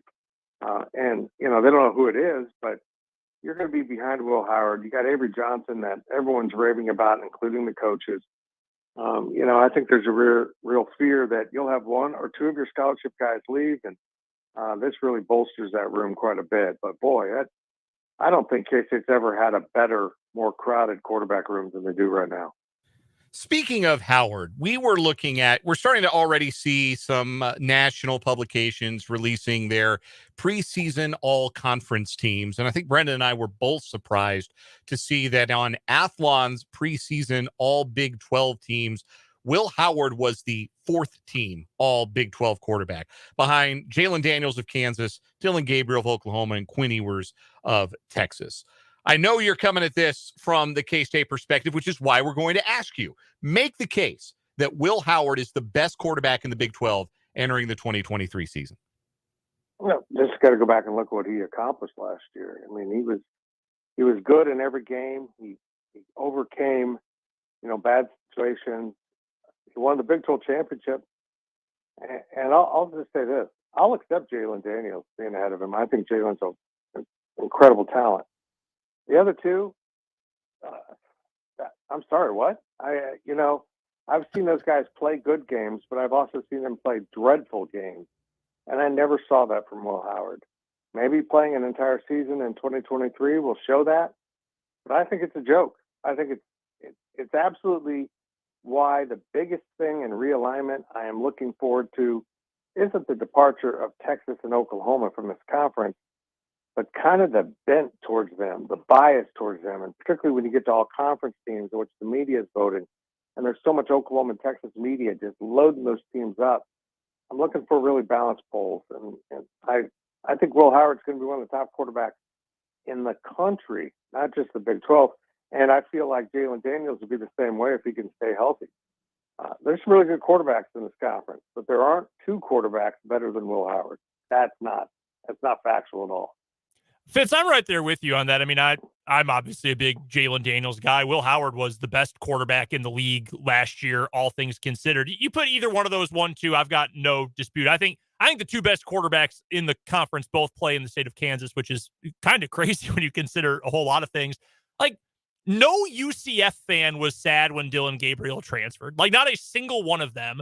And Quinn Ewers had a couple moments that were nice, but he also had some moments where he looked like a bottom three quarterback in the league instead of a top three. I mean, I know you just said it. It's biased toward the biggest brands, but like that's almost foolish. Like I can't even see the argument for those two being above Howard or really either of the two Kansas quarterbacks.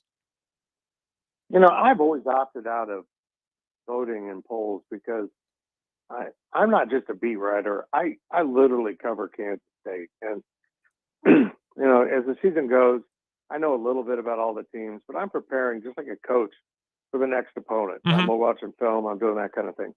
But now I'm thinking, why am I not voting? I mean, even the guys from traditional media outlets have just turned into hometown hacks. They just vote for their guys, and kind of to survive in this industry now, you can't anger your readership or viewers in any way. So you end up pandering a lot, and they do that with their ballots. I'm like, I might as well go ahead and start voting because, you can't rely on the traditional newspaper guys to be fair and balanced and take a really educated look at things. They're more worried about not pissing off their customers and getting to the golf course by mid-afternoon. So I might just go ahead and vote in the poll this year.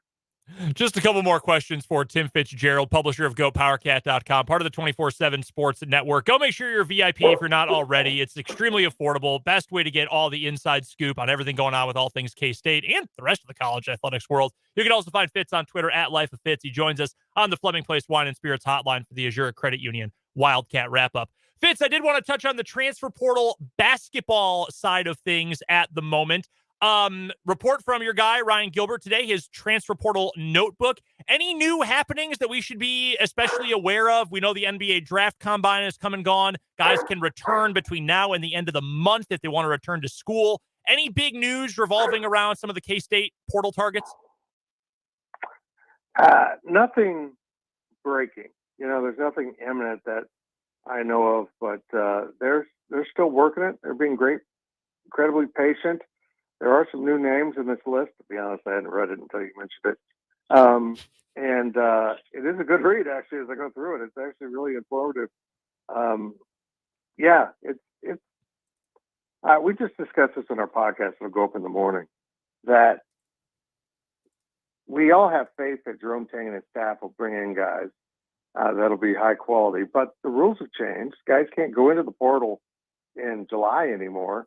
They've got to be in the portal already, and this is going to be more challenging, I think, in some ways than last year. So we'll see how it pans out, but there's still some pretty damn good players in the portal, and we'll see if K-State can get 2 or 3 of them out of there. I think there's good. There's a lot of dudes still in there, a lot of guards, a lot of shooters. I think the window, I was kind of against it at first. I think it's probably a good thing because at least for media members, it's a little bit easier to follow now. But we're going to end up with a lot of guys committing at the very last second this year, I think. Fitz, real quick, last one I've got for you. Tough day for the Batcats. Now they've got Texas coming up tomorrow. Does a win tomorrow, or is a win tomorrow required to get K-State further into this postseason? I think so. We were just discussing that also with my guys that, boy, they could go from being in the bracket to such a sputter here at the end with, losing 4 out of 6 to end the conference and 2 more. Win 2 out of your last 8 when you were kind of on the bubble at one point. Yeah, I think it'll be fatal if they lose to Texas. And they probably will lose to Texas because, they were an upset victim and now they are ready to come through the losers bracket and try to make something happen. But congratulations to Coach Fitzgerald. That's a big win. Fitz, way to go. Way to uphold the standards of the name. Doing what you can claim to be relatives now, I think, at least until KU baseball loses its next game, because that's probably going to happen. But for now, you can probably claim relation. Yeah, we're distant cousins, separated by genetics. Tim Fitzgerald is the publisher of GoPowerCat.com, part of the 24/7 Sports Network. Go be a VIP if you're not already. Best way to get the inside scoop on all things K-State. Follow Fitz on Twitter as well for the Utah fights and more. His handle is at Life of Fitz, and he joins us every Wednesday for the Azure Credit Union Wildcat Wrap-Up. Fitz, awesome stuff as always. We appreciate the time, and we will talk to you soon. Thank you, boys. Good to hear from you. That is Tim Fitzgerald, best of the best when it comes to covering K-State over at GoPowerCat.com. Yeah, that was tough for K-State baseball today. We'll get to that a little bit coming up in our headlines. Also, we should note, K-State baseball tomorrow, it might be their final game of the year if they can't get it done. You'll be able to hear that game right here on 580 WIBW coming up tomorrow morning. Right now, we need to get to a break. The national and local news coming up here at the top of the hour. But when we come back to lead off the 5 o'clock hour, we've got our 580 Sports Talk headlines, some interesting quotes from Patrick Mahomes at OTAs today. Plus, we will preview tonight's series finale between the Royals and Tigers. It's all coming up on 580 Sports Talk. Neighbor.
on 580 Sports Talk on this Wednesday afternoon. I'm Brendan Dworzinski. He's Dan Lucero. Thanks for being a part of the show today and every single day.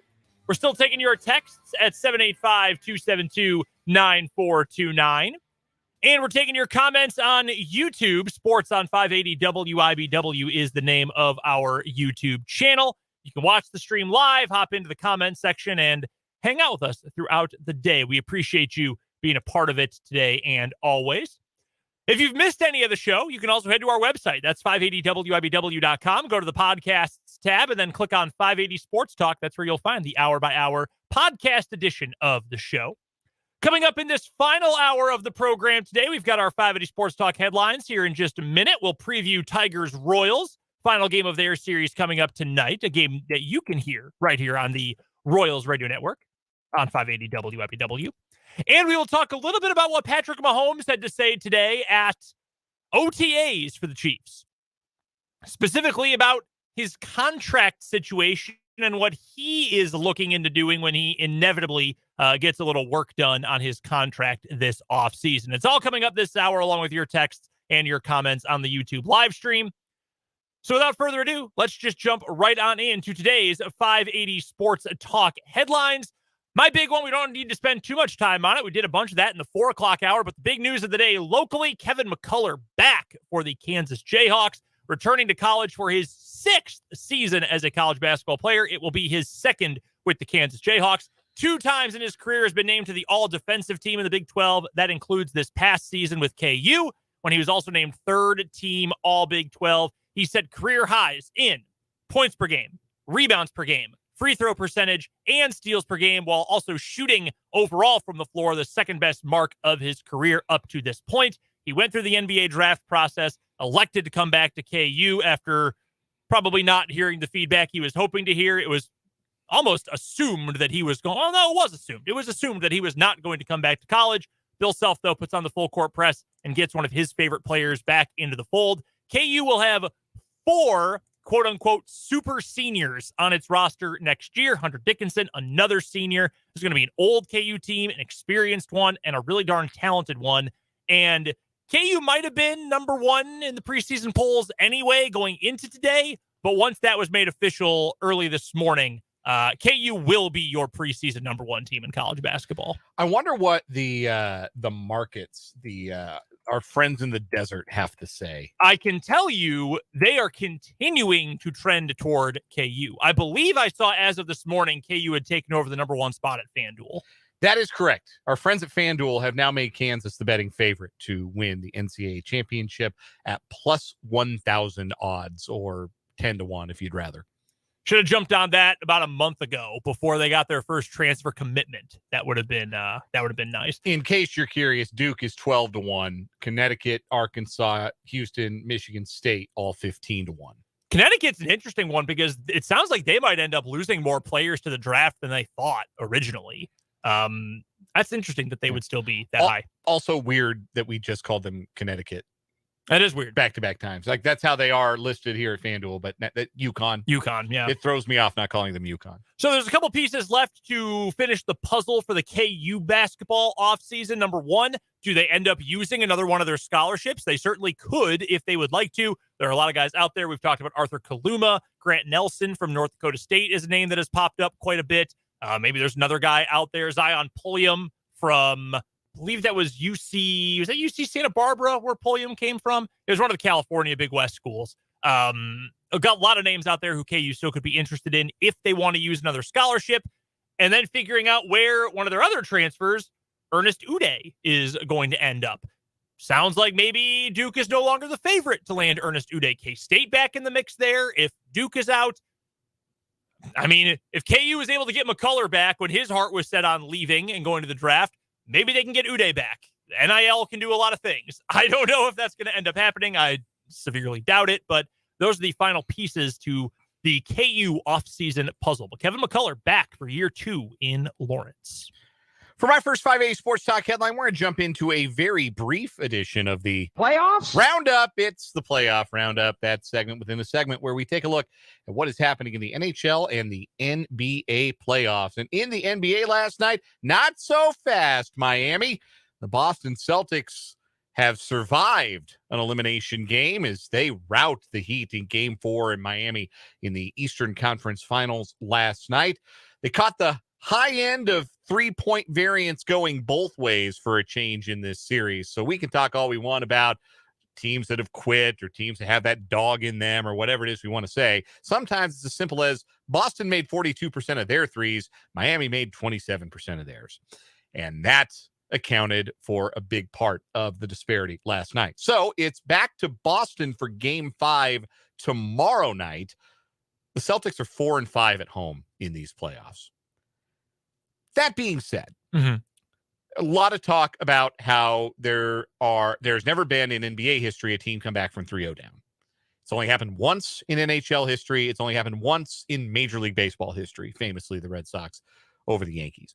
But if it were going to happen, would it not be under the circumstances of a 57-win team with home court advantage, losing the first 3 to a team that won 44 games, was the 8th seed, and got outscored during the regular season, and is without their best 3-point shooter? Like, I'm not saying it's going to happen. In fact, I'm fairly confident still that Miami is going to win this series, whether it's Game 5 or Game 6 in Miami or whatever it is. But if it were going to happen, these would be the circumstances, wouldn't it? Yeah, they would be. I mean, Boston is the more talented team. They are the better team, but they did not play like it for 3 games, and you don't have the leeway at this point. Right. Now it's what movie is it with the line? I only have to get lucky once. Yeah. That's kind of where Miami sits right now. If I'm Miami, my Game 5 goal, you make this the ugliest game of all time. Like, okay, you did not shoot the ball well in your Game 4 loss after shooting lights out for the first 3.5 games. Really, it was the second half when Miami was especially bad shooting the ball against Boston in Game 4. By the way, that's not a movie. That's what the IRA said to Margaret Thatcher when they tried to blow her up. Oh, we only have to be lucky once. Yeah. Well, so let's move on. Yeah. Anyway, the gist of the point does make some sense that, like, Miami has 3 chances to win once. Boston has 1 chance essentially to win 3 times. Really, right. 1 chance to win 4 times. So I still like Miami's chances here. You want to muck up this game tomorrow night as much as possible. It's tomorrow, right? Yes. Where they play again. You muck it up as much as you possibly can. You want to win that game 85-82 because Boston ain't winning a game like that. Miami, they can win a game like that. I don't think Boston can. They live in the mud. They thrive in the mud, and that is probably the way they want to play. And then again, obviously nobody goes to Boston fearing that home court advantage. Boston's 4-5 at home in these playoffs. So we'll see if they can force a Game 6. There is no NBA game tonight because the Denver Nuggets swept the Los Angeles Lakers to win the Western Conference Finals. Also, just like basic game theory here, what is easier to do? Know you're going to shoot the lights out and shoot 45+% from 3 for an entire game, or just make a game hell, make it a rock fight. It is much easier to control the latter than the former. I think you're right. So I think that's the best strategy for Miami. Worry about how you're going to play against Denver later. Get this done now however you can. I'll say this: 1 extra plane ride and 1 extra basketball game for the Eastern Conference champion, whoever it ends up being, at least 1 extra plane ride and at least 1 extra basketball game. Good news for the waiting and resting Western Conference champs. Also, one less day that, oh my God, Gabe Vincent can't rest. Yes. I don't know that his ankle is in too bad a shape. I know he's on the injury report. He's going to play in Game 5. Yeah, but that was a nasty roll. Yeah, he rolled the ankle. He did look like he rolled it up pretty good. There was a conflicting report yesterday about the aforementioned best 3-point shooter for the Heat, Tyler Hero. Eric Spoelstra saying he is close to resuming basketball activities, which was contrary to reports from earlier in the day that he was not going to be available for the NBA Finals. So I guess we'll see. It's a weird thing. Like, obviously he's their best 3-point shooter, second leading scorer. They're going to play him, but they obviously have also found a mix right now that helps them. And so that'll be interesting to see if their rotation is affected in any way if they do win the series in advance to the NBA Finals. Over in the NHL, boy, we could have 2 sweeps It is all Las Vegas in the Western Conference Finals. They humiliate the Stars in Game 3 in Dallas last night. And Dallas's captain, Jamie Benn, has been suspended for the next 2 games for his dirty hit, cross-check across the neck of a fallen Mark Stone of Vegas. That happened very early in the game, and Ben has been suspended for Game 4 and also for their season opener next year, because that series ain't going 5 games. Could we see 2 sweeps? The Panthers go for theirs at home tonight against Carolina in Game 4 of the Eastern Conference Final. That is your playoff roundup. Next headline for me, quick one from the NFL. The Washington Commanders. We talked about last week, or maybe it was 2 weeks ago now, when Josh Harris officially bought the team, or got closer to officially buying the team, that a lot of prominent people, like media members and just fans, said that, well, what if we change the name again? Like, Commanders, that's a Snyder thing. Let's change the name. I don't know to what, but let's change the name. Well, today they ran into a bit of a snag, the Washington Commanders Football Club did, because the United States Trademark Office rejected their attempt or their application to trademark the name Washington Commanders. That has been rejected by the United States government, the Patent and Trademark Office. Why? Refusal for likelihood of confusion and potential refusal for prior filed applications. Well, what does that mean if you're not into trademark law? There is an annual game between Army and Air Force that is called the Commanders Classic. And so I did not know that. I am familiar, I think most college football fans are, with the Commander-in-Chief's Trophy, which is the trophy that Army, Navy, and Air Force contest in football every year, where if you go 2-0, you take home the trophy. Yeah. I did not know that specific game was called the Commanders Classic. That is brand new information to me. Especially because Army Navy is just the Army Navy game. Right. I didn't know Army Air Force had a name. Yeah. So that was new to me as well. So that is the likelihood of confusion refusal. Then let's meet a man named Martin McCullar, who is a Washington, D.C. area native who filed multiple trademarks with the U.S. Patent and Trademark Office when he was trying to guess what the Commanders team name would be. And he filed trademark applications for Washington Space Commanders and Washington Wolf Commanders. That second one sounds like a group of furries. I'm going to be honest with you. What is a Wolf Commander? I don't know what that is. That's like a side mission in Super Smash Bros. I don't know what that is. The first one, Space Commanders, I played that on the Atari. Yeah. A long time ago. That was a really bad remake of Asteroids. That's what they're up against here. So according to Josh Gerbin on Twitter, who is a trademark attorney, he says, as for the Commanders Classic one, the football team can do a couple of different things. They can either file a response that says, okay, no one is going to confuse our team with this game that no one's ever even heard of, or they can just try to buy the trademark from them, or say, why don't we just both, we can both have this. And they are allowed to file something like that. As for the other one, McCullar has said that he intends to turn over any trademarks the team may need without any cost. That's dumb. Why would you do that? Like, if they're say, we'll pay you $100K to get those, I'm taking $100K. I'm taking whatever you're going to pay me. Give it with a. If that was really your intention, then why did you file those in the first place? That doesn't make a whole lot of sense to me. So Washington, in all likelihood, going to keep the name Commanders. They will figure out a way to get this done. But they may have to pay off both the Air Force Academy, West Point, and also a random guy named Martin who lives in Arlington. Martin from Arlington and his Wolf Commanders. Seriously, that sounds like a weird sort of like private militia that meets in the woods. That's a strange one.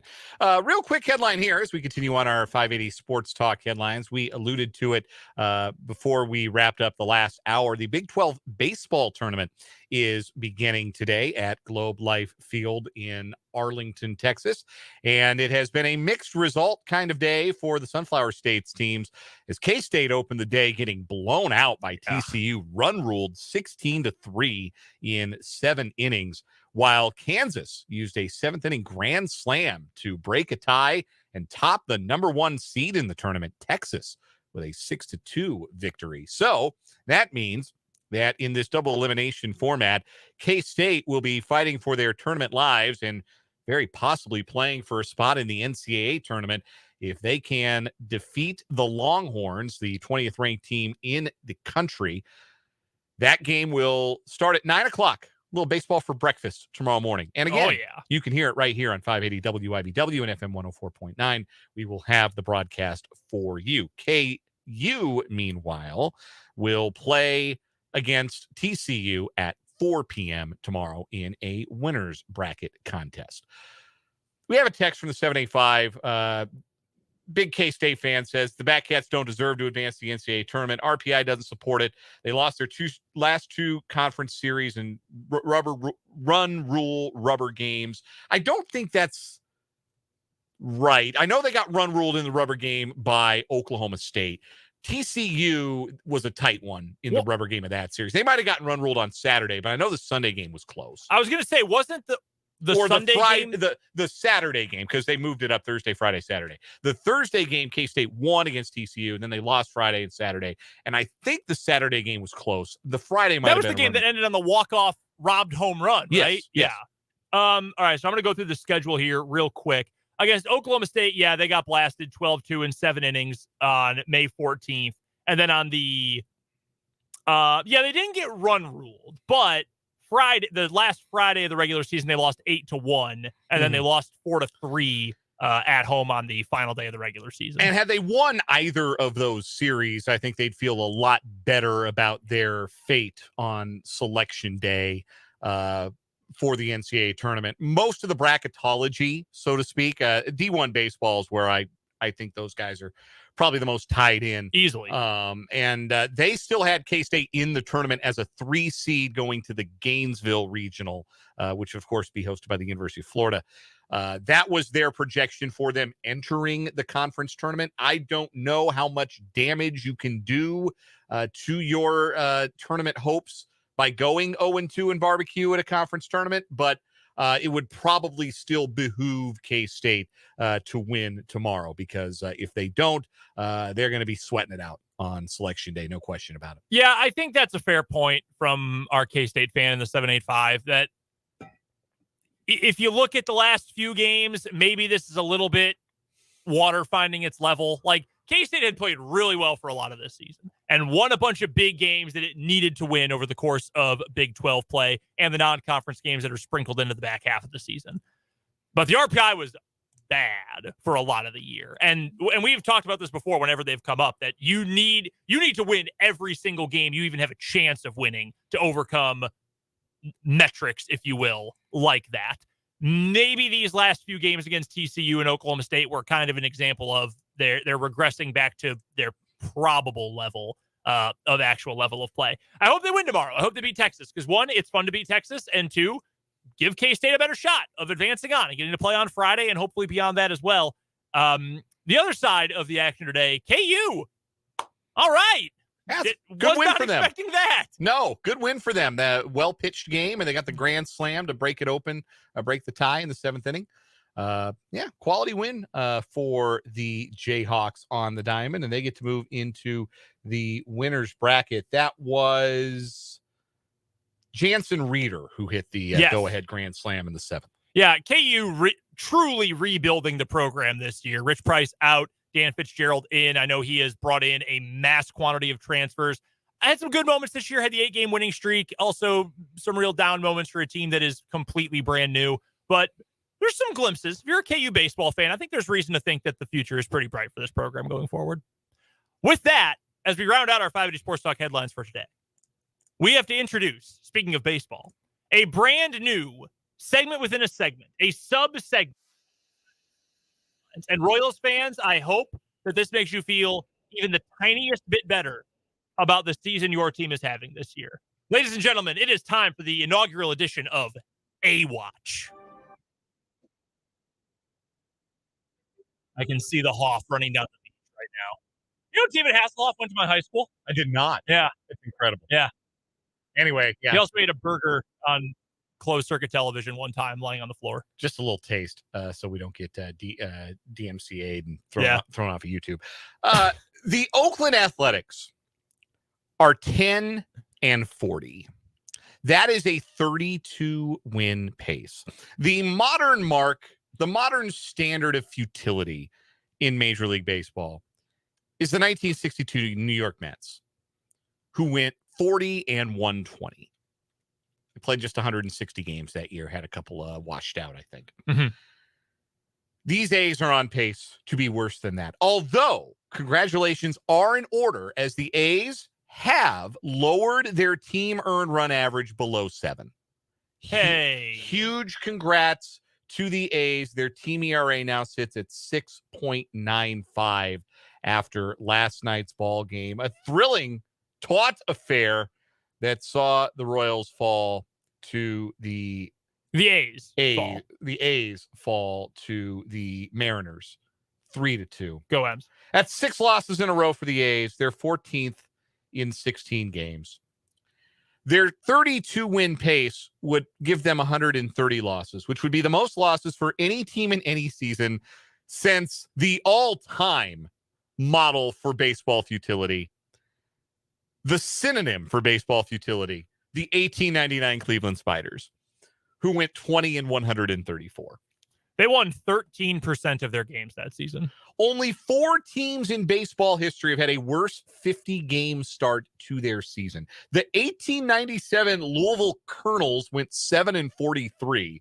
The Spiders in 1899 and the Washington Senators in 1904 both went 9-41. The 1897 St. Louis Browns and 1932 Boston Red Sox also started 10-40. We are seeing the worst start to a season for a major league team in over 80 years. No one alive. So this is the worst start to a season that anyone who is currently alive has ever witnessed or experienced. How about that? Yeah, it is. It is absolutely appalling. And the thing too, if I may jump in here. Yes.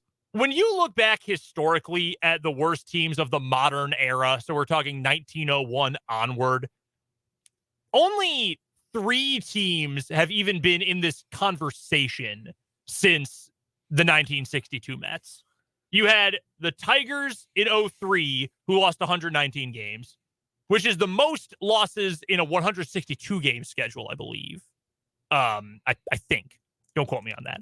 The Orioles in 2018 only won 29% of their games, and the Tigers in 19, they went 47-114. They had a game called off. They just only played 161 games. That's the only reason they were better than the Orioles of the year prior.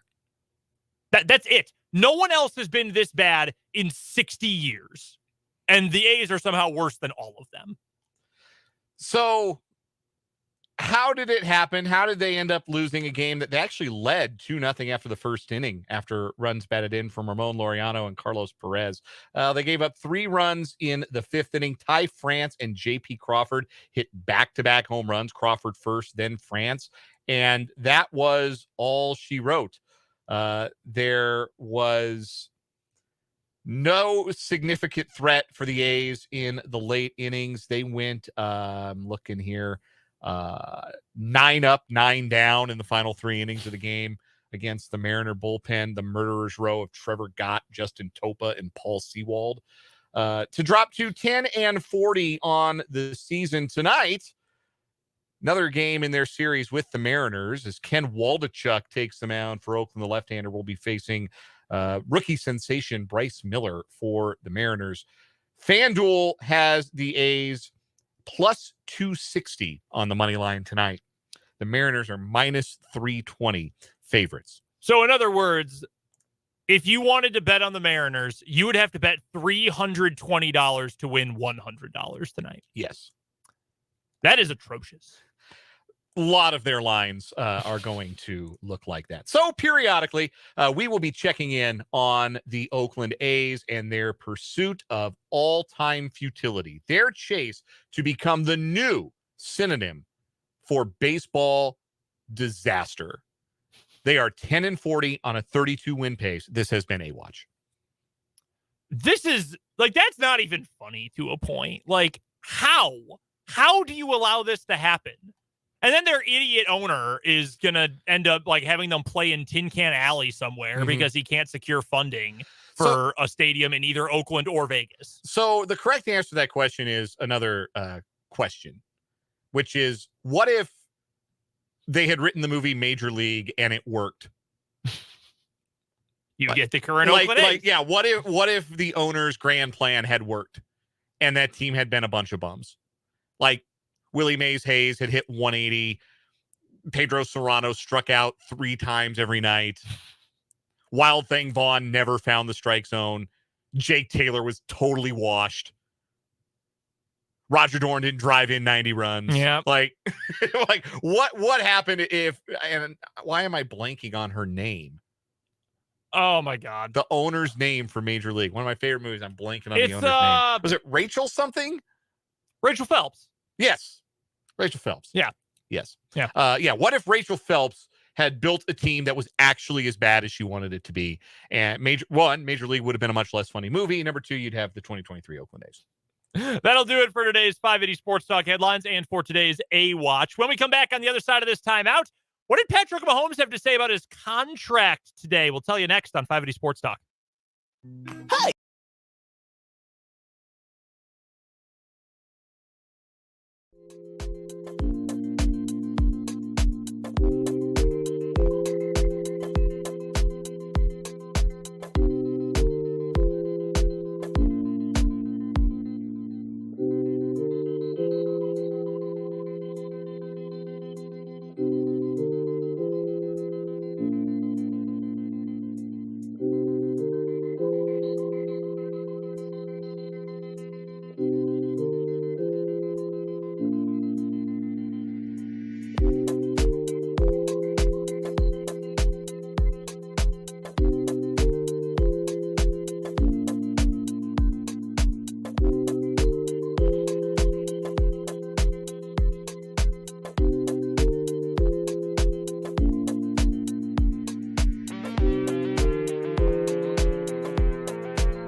Ryan here with you on 580 Sports Talk, 536 on this Wednesday afternoon. Earlier today, if you were listening to Mic'd Up with Jake and Fulton during the 2 o'clock hour, you heard the press conferences from Andy Reid and Patrick Mahomes speaking at Chiefs OTAs today. A couple interesting things that stood out. We'll get to Mahomes in a moment, but one take of mine that I've been holding on to for years now that has become vindicated, and I feel vindicated. The Chiefs are going to use tight ends as fullbacks this year, as opposed to keeping a fullback on the roster. That is at least one of the main ideas that Andy Reid espoused today, or one of the ways that they are going to make up for not keeping a fullback around. Anthony Sherman obviously retired a few years ago. Michael Burton left the Chiefs in free agency. He's now with the Broncos playing for his old head coach, Sean Payton. He was with him in New Orleans. So the Chiefs are just going to keep an extra roster spot and say, we're just going to use a tight end there. And it sounds like it's probably going to be Noah Gray who ends up taking over that role. Nate Tice from The Athletic says that Gray actually was used in the backfield quite a bit as a fullback when he was at Duke. So that makes some more sense and also just expands on the number of possibilities the Chiefs can use with their personnel. I think that makes sense. Clear as day. Do it. Some combination of Fortson and Gray and Bell can play fullback, H-back, and you're going to be just fine. So I've been asking for that for years, so I'm thrilled that Andy Reid told us that today. It sounds like Noah Gray is kind of the leader in the clubhouse for those snaps, which makes a lot of sense. And you want to get his athleticism on the field more, I think. Yeah. I think that's a good idea. I'm sorry to cut you off. No, catching passes out of the backfield. No, yeah. I like it. Those flood routes are going to be open. You're going to run like some sort of flood levels concept. I know that's don't want to get too X's and O's here, but you're going to have play action to Isaiah Pacheco. Mahomes rolling out to his right. You're going to have Noah Gray running a little flat route out of the backfield. You're going to have MVS running a go right down the sideline, and you'll bring probably Kadarius Toney on some sort of 10-yard out. That play is going to be open and will be a free first down literally every single time the Chiefs run it. Every single time when you run personnel like that. This is also the piece of the OTA press conferences today that is making the most waves around the NFL world and the football internet. Patrick Mahomes asked about his contract status and how now a lot of other quarterbacks have gotten average annual values or guarantees, upfront guarantees that have surpassed his, and what that means about the future of his contract situations. We've got the audio here. Take a listen to what Patrick Mahomes had to say about his future contracts earlier today in Kansas City. Yeah, I mean, I always keep, me and my agent and the team always keep open communication. And we try to do whatever is the best for the team, but obviously I want to do the best for myself as well. But at the same time, I've always said I worry about legacy and winning rings more than making money at this moment.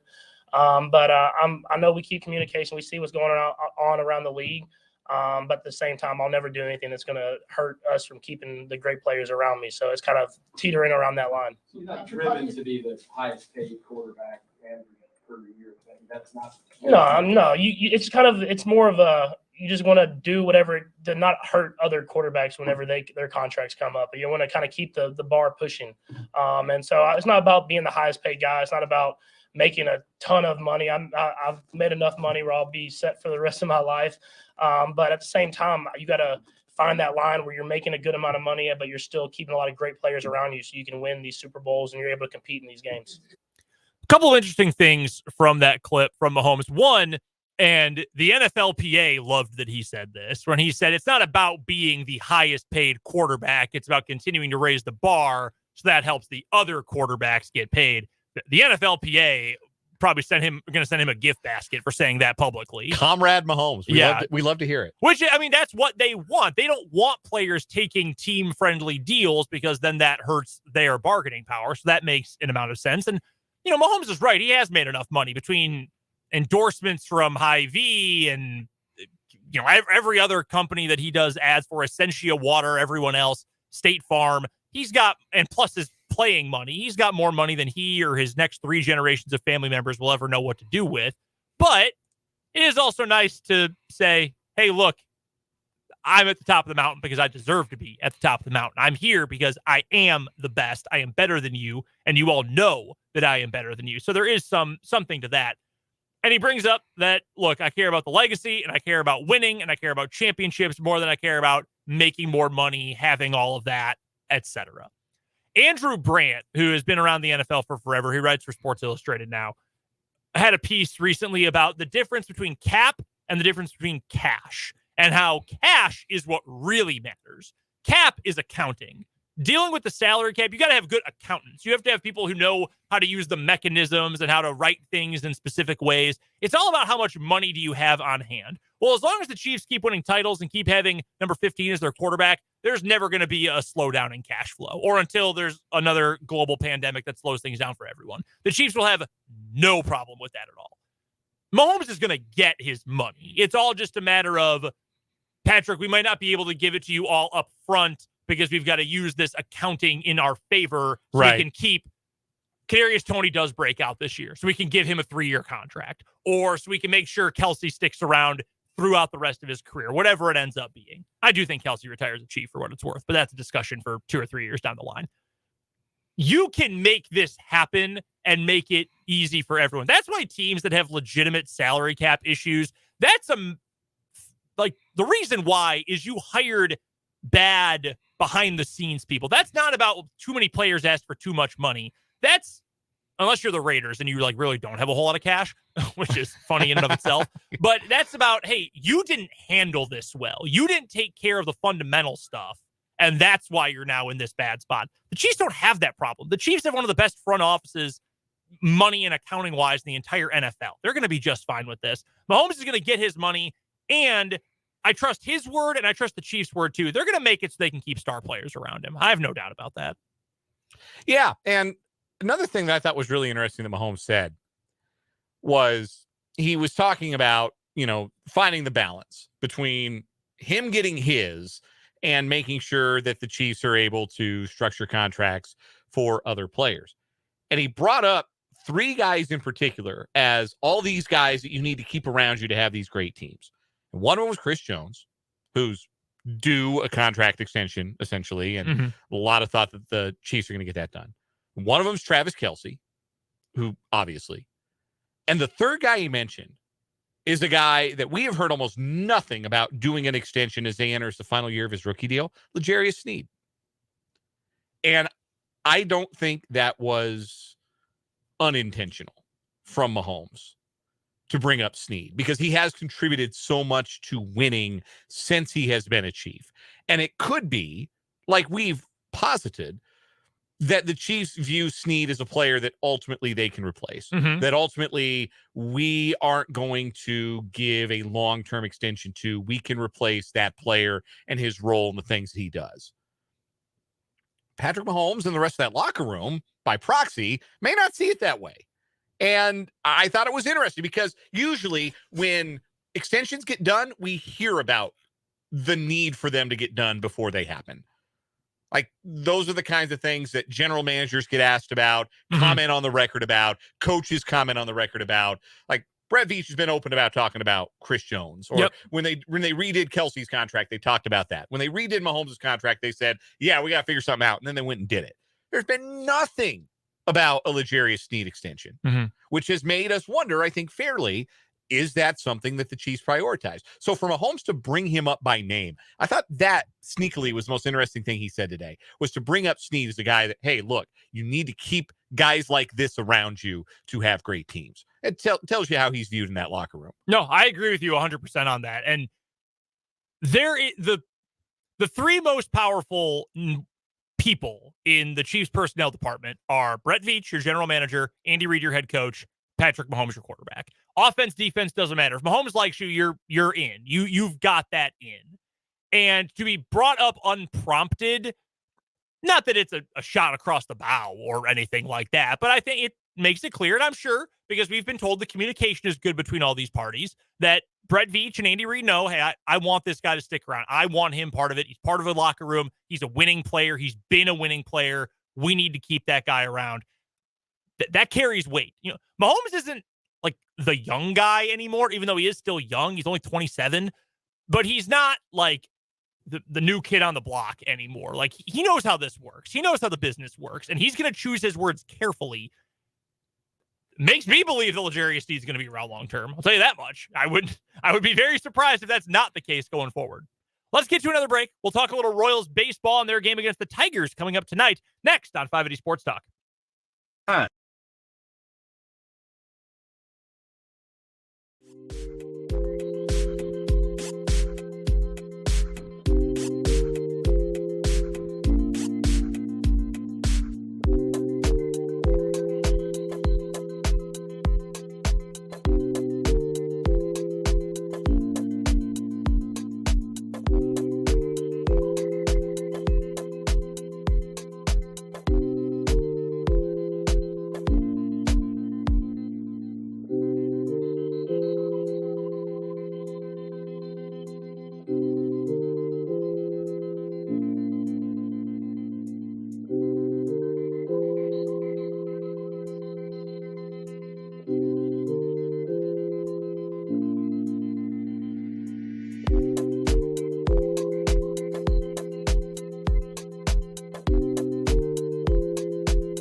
Finishing up 580 Sports Talk, 5:49 on this Wednesday afternoon. Brendan and Dan with you. Royals baseball coming up tonight.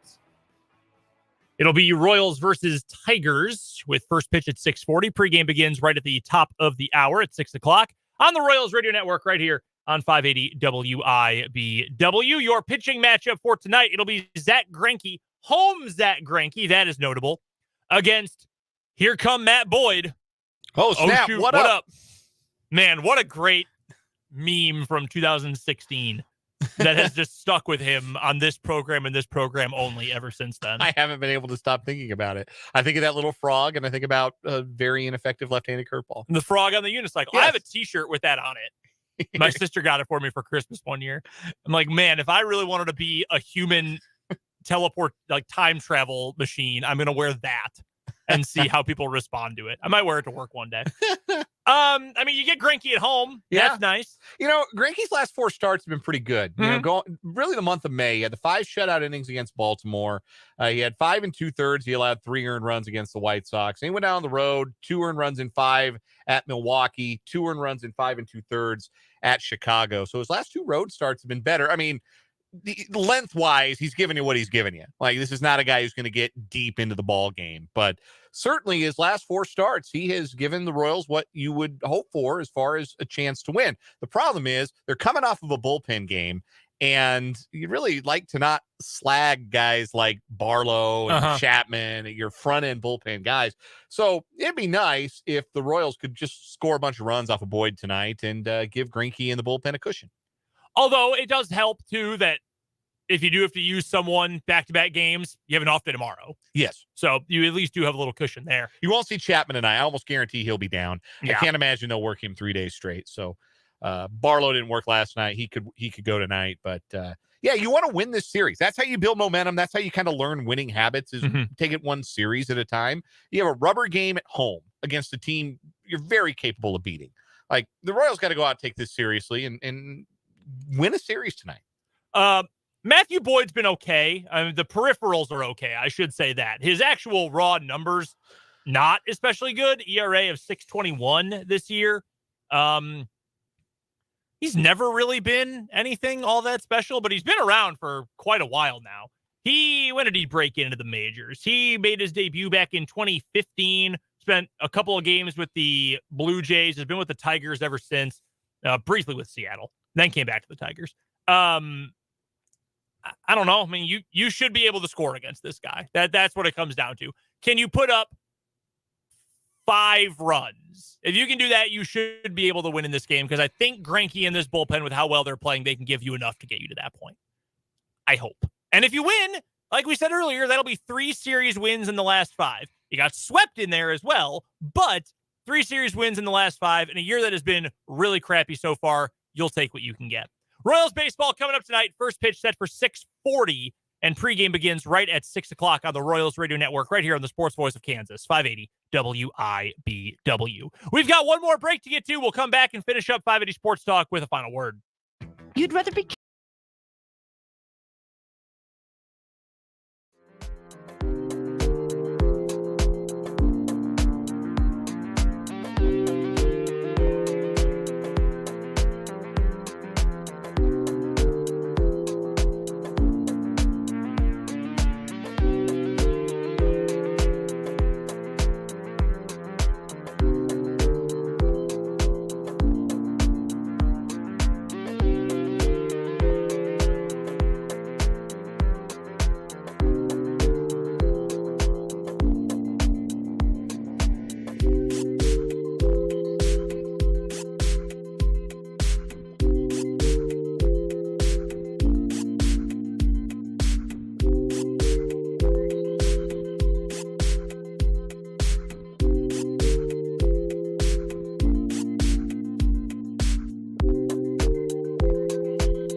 better wrap me up. Let's wrap up a Wednesday edition of 580 Sports Talk with the final word.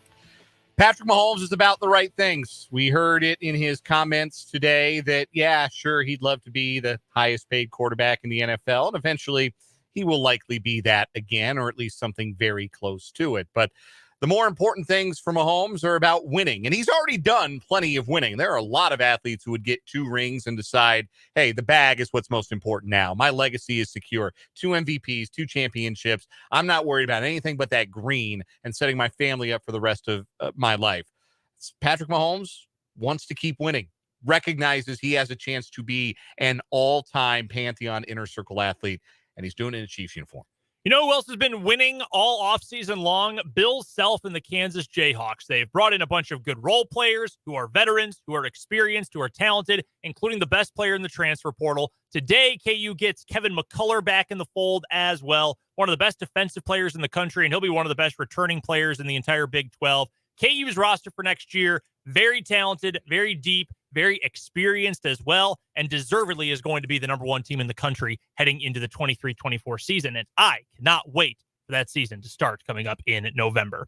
That does it for 580 Sports Talk today. We're back tomorrow from 3 until 6. We'll have Crosstalk with Jake. Rick Peterson's going to join us as well. Royals baseball, though, is coming up next tonight. For Dan, I'm Brendan. We'll see you tomorrow right here on 580 Sports Talk.